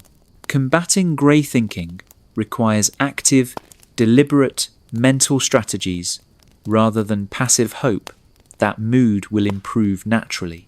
Gratitude exercises, accomplishment reviews, and positive future visualization all serve as antidotes to the mental poison that extended isolation can create. On the morning of the 42nd day, you wake to a sound that stops your heart, silence. Not the muffled quiet of heavy snowfall or the temporary lull between wind gusts, but absolute silence that can only mean one thing: the storm is finally breaking up. you lie perfectly still on your sleeping platform, afraid to move, afraid to breathe, afraid that any sound might somehow restart the meteorological engine that has held you prisoner for 6 weeks. Through your small window, the first grey light of dawn reveals something you haven't seen in over a month. Individual snowflakes falling gently instead of the horizontal sheets of precipitation that have characterized the storm. But mountain men don't survive by trusting first impressions. Weather in the high country is notoriously deceptive, and what appears to be clearing conditions can quickly revert to deadly storms that trap overconfident survivors outside their shelters. Reading the signs of genuine weather change requires understanding subtle atmospheric indicators that distinguish temporary lulls from actual storm termination. The pressure change is the first reliable indicator. Your old shoulder wound, which has throbbed consistently throughout the storm, feels different this morning. Not the sharp, intense aching that accompanies dropping pressure, but a dull, steady ache that suggests atmospheric pressure is stabilizing rather than continuing to fall. Wind patterns provide another crucial sign. The howling, constant wind that has characterized the storm is being replaced by intermittent gusts from different directions. This change in wind behavior indicates that the large-scale pressure system driving the storm is weakening and beginning to move away from your area. Snow quality offers additional evidence of changing conditions. The fine, powder snow that falls during the most intense cold is giving way to larger, heavier flakes that suggest warming temperatures at higher altitudes. This type of snow formation occurs when the temperature profile of the atmosphere is moderating, often signalling the approach of warmer air masses that can break up prolonged storm systems. Even the behavior of your fire provides meteorological information. For weeks, your fireplace has drawn consistently due to the stable pressure differential created by the storm system. This morning, you notice slight variations in draft strength that suggest changing atmospheric conditions outside your shelter. But the most telling sign comes from your own senses, honed by months of mountain living. The air feels different, less heavy, less oppressive. The quality of light filtering through your window carries subtle differences in colour and intensity that experienced mountain men learn to read like written language. However, genuine clearing weather requires confirmation through multiple independent indicators before it's safe to assume the storm has truly ended. 1 or 2 positive signs could represent temporary conditions within a larger storm system. Only when multiple indicators align can you begin to plan for venturing outside your shelter. Temperature trends require careful monitoring over several hours before reliable patterns emerge. You begin taking systematic temperature readings at your window, noting not just absolute temperatures, but the rate and direction of change. Steady warming over several hours suggests genuine improvement, while fluctuating temperatures indicate continued atmospheric instability. Cloud formation, visible through your window when visibility permits, provides crucial information about upper atmosphere conditions. The thick, grey overcast that has dominated for weeks is beginning to show breaks that reveal patches of clearer sky. These gaps aren't random. They follow patterns that indicate weakening storm systems and improving weather. Your barometric pressure indicators, the behaviour of your old wound, the performance of your fire, even subtle changes in how sound travels within your shelter, all point toward the same conclusion. Atmospheric pressure is rising steadily, suggesting the approach of a high-pressure system that could bring clear, stable weather. But mountain weather is notorious for its ability to change rapidly from benign to deadly. Even if current conditions are improving, you must consider the possibility of additional storm systems approaching from different directions. Weather in mountainous terrain rarely follows simple patterns, and clearing conditions can be followed quickly by new storms that are even more severe than what you've just endured. The decision of when to first venture outside your shelter represents one of the most critical judgments in mountain survival. Exit too early, and you risk being caught in the open when conditions deteriorate. Wait too long, and you miss opportunities to assess your situation, gather additional supplies, or make necessary preparations for whatever challenges lie ahead. Your exit strategy requires systematic preparation that accounts for the possibility that conditions might deteriorate rapidly. Emergency return procedures must be planned and rehearsed. Essential tools and supplies need to be gathered and organised for quick transport back to shelter if necessary. Clothing selection for your first venture outside requires balancing mobility against protection from conditions that could still be life-threatening. Too much clothing restricts movement and could lead to dangerous overheating during physical exertion. Too little clothing provides inadequate protection if conditions worsen unexpectedly. The psychological impact of potentially ending your shelter confinement creates its own set of challenges. After 6 weeks in a small, enclosed space, even the thought of open sky and unlimited visibility can trigger anxiety responses. Your nervous system, adapted to the confined environment of your shelter, must readjust to the sensory complexity of the outside world. Preparation for outside activity involves systematic checks of all equipment and supplies that might be needed for extended time away from your shelter. Tools that have been stored in the warmth of your shelter must be inspected for cold weather functionality. Supplies that seemed adequate for shelter-bound survival must be evaluated for their utility in more mobile situations. Your first trip outside will be conservative and systematic, not an expression of freedom, but a carefully planned reconnaissance mission designed to assess current conditions, evaluate your shelter's external condition, and gather information needed for future planning. Adventure and exploration can wait.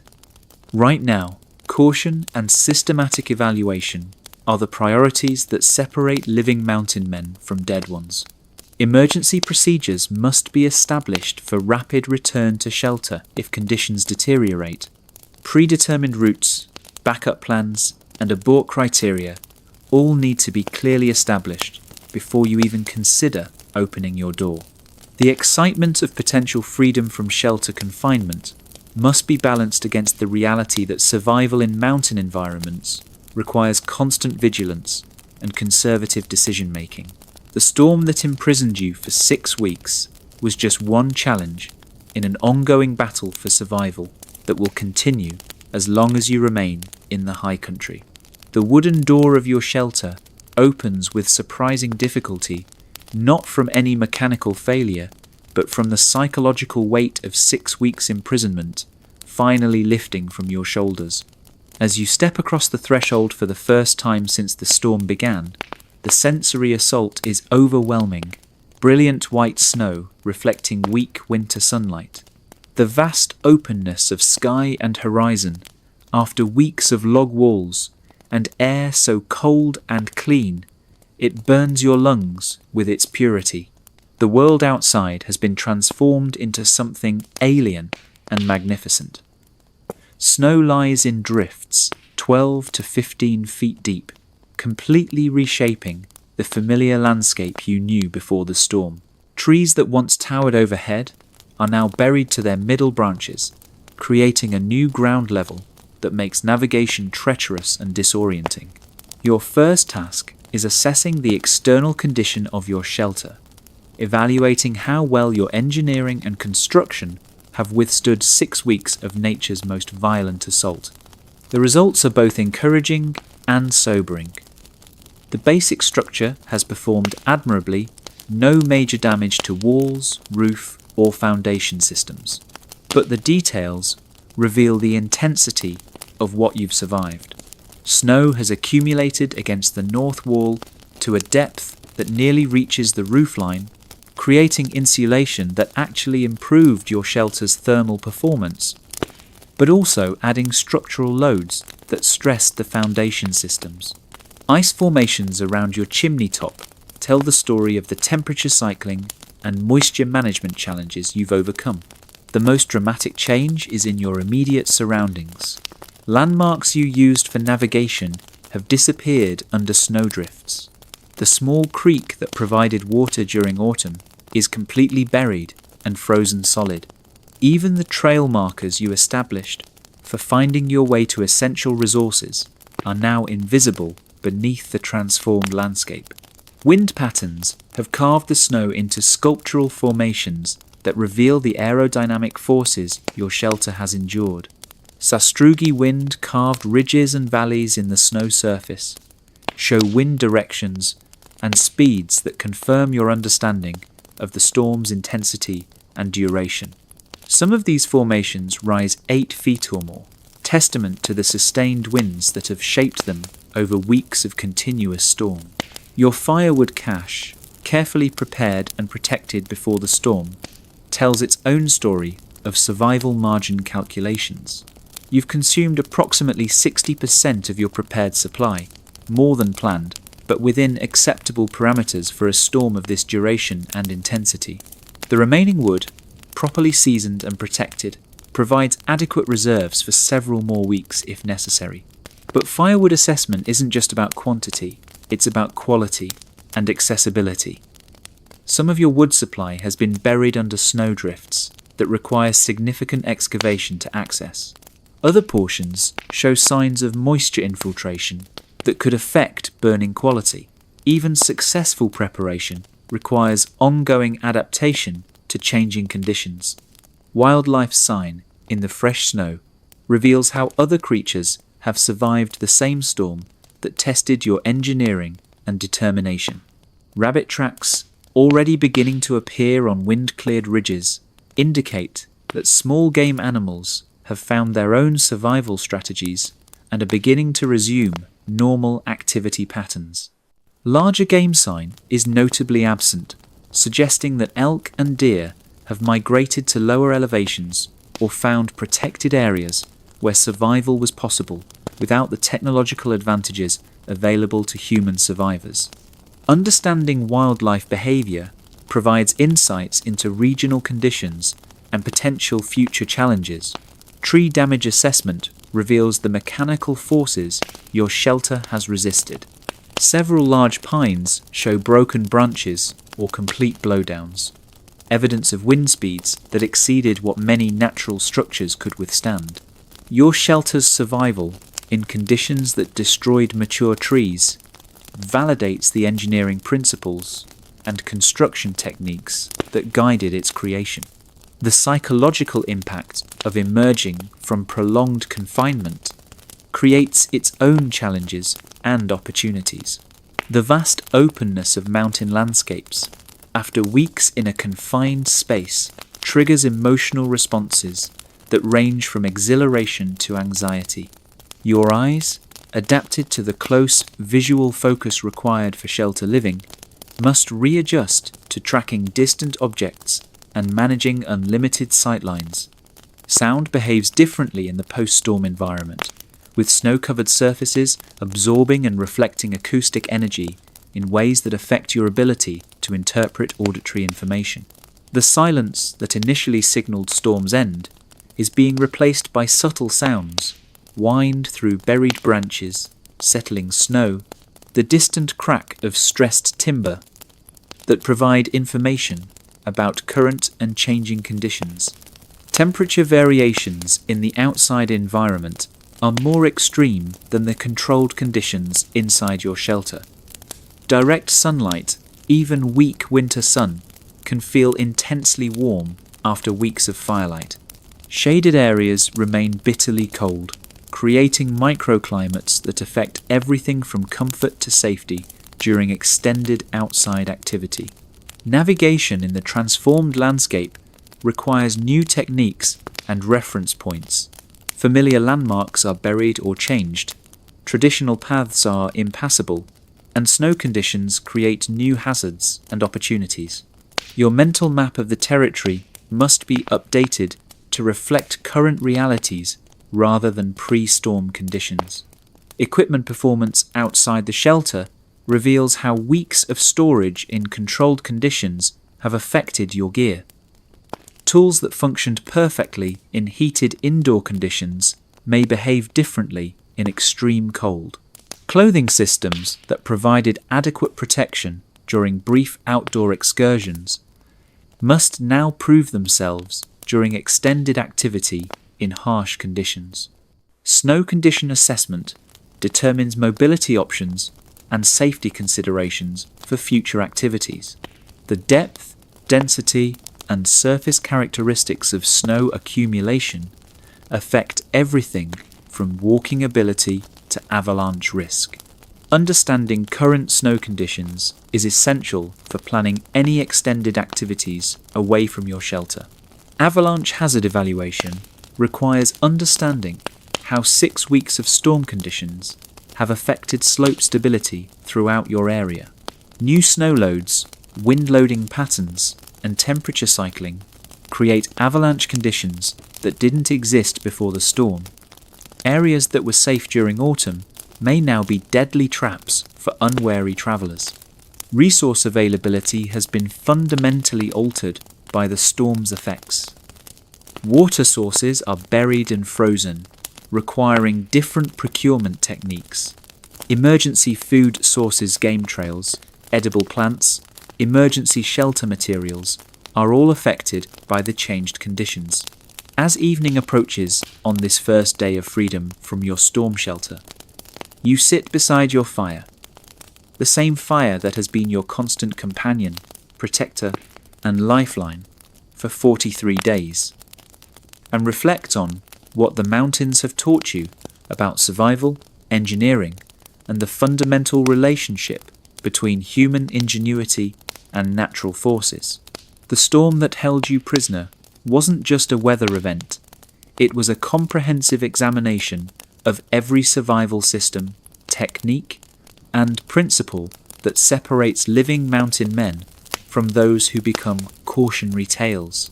Every component of your shelter, every aspect of your preparation, every decision about resource management has been tested under conditions that revealed both strengths and vulnerabilities with absolute clarity. Your shelter, which appeared solid and well constructed before the storm, has revealed itself to be a masterpiece of integrated engineering that successfully balanced dozens of competing requirements. Structural strength versus thermal efficiency, weather resistance versus materials availability, construction complexity versus maintenance requirements. The fact that you're sitting here alive, warm, and healthy proves that generations of mountain man knowledge, refined through trial and deadly error, can create survival capabilities that rival anything modern technology offers. The heating system that kept you alive demonstrates principles of thermodynamics, combustion management, and heat transfer that university-trained engineers would recognize as sophisticated technology. Your fireplace, chimney, and thermal mass system achieved heating efficiency levels that many contemporary buildings cannot match, while using only renewable resources gathered within walking distance of your location. Water procurement and management, which seemed like simple tasks during temperate weather, revealed themselves as complex engineering challenges involving thermodynamics, chemistry, and resource conservation. The techniques you used to transform frozen precipitation into life-sustaining liquid water represent solutions to problems that modern technology addresses with energy-intensive systems unavailable in wilderness environments. Food preservation, storage, and nutrition management demonstrated that wilderness survival requires understanding of biochemistry, nutrition science, and resource optimization that goes far beyond simple calorie counting. Your food systems provided not just energy, but the specific nutrients required for maintaining physical and mental performance under extreme stress conditions. Tool maintenance and emergency repair capabilities proved essential for maintaining the technological foundation that supports all other survival activities. The skills required to keep cutting edges sharp, repair damaged equipment, and even create replacement tools from available materials represent technological knowledge that industrial civilization has largely abandoned in favor of replacement economics. But perhaps the most important lessons came from the psychological challenges of extended isolation and stress.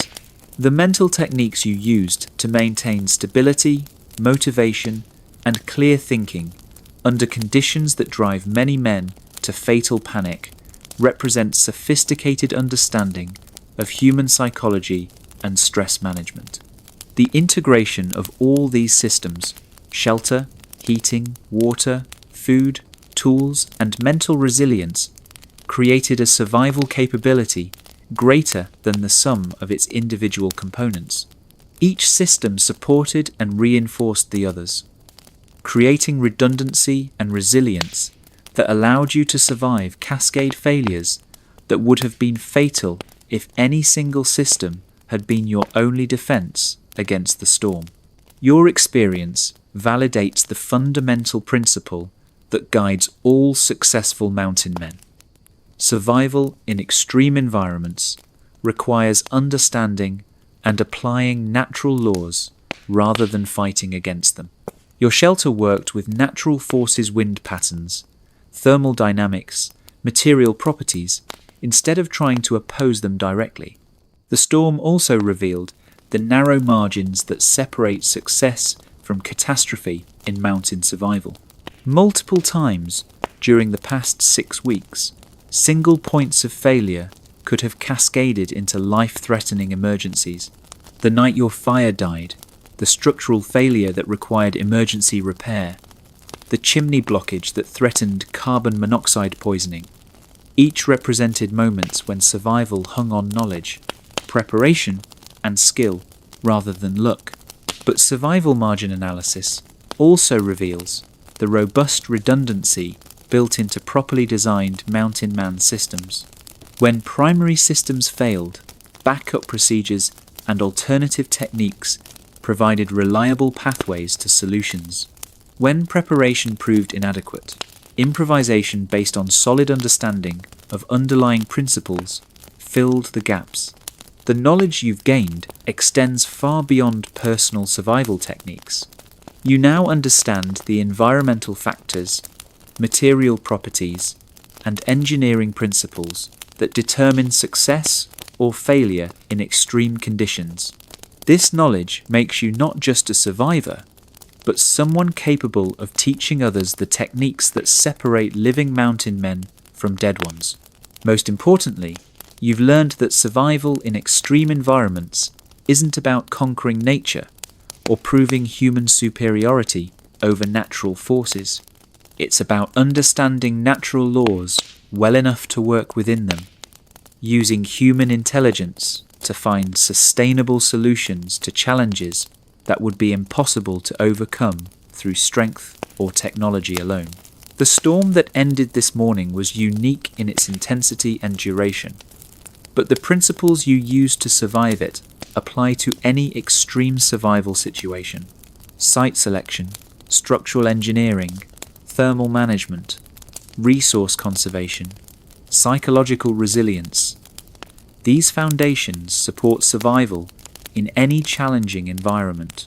As you add wood to your fire and prepare for another night in your shelter, now by choice rather than necessity, you carry with you knowledge that has been tested under the most demanding conditions imaginable. You've joined the ranks of mountain men who have faced nature's worst and emerged not just alive, but stronger and wiser for the experience.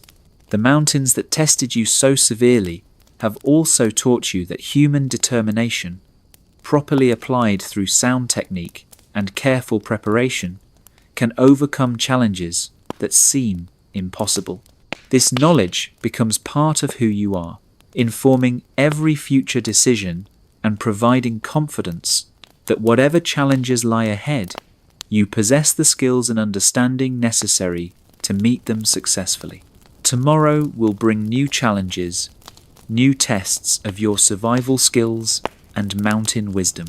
But tonight, as your fire burns steadily and wind whispers gently through the pine boughs, instead of howling with killing force, you know that you've mastered one of humanity's greatest challenges, surviving nature's most violent assault through skill, preparation, and unwavering determination to see another sunrise. The story of this storm will eventually be told around trading post fires and mountain rendezvous gatherings, adding to the collective knowledge that keeps future mountain men alive in conditions that would be impossible without the hard-won wisdom of those who came before and survived to share their techniques with the next generation. Thank you for listening to this tale of mountain man survival and the engineering marvels that kept these remarkable men alive in conditions that would challenge even modern technology. The techniques and principles described here represent some of humanity's most sophisticated responses to extreme environmental challenges, developed through generations of trial and refinement in the crucible of Rocky Mountain winters. If you enjoyed this story of survival, ingenuity, and human determination, please like and subscribe for more tales of how our ancestors overcame seemingly impossible challenges through skill, knowledge, and unwavering perseverance.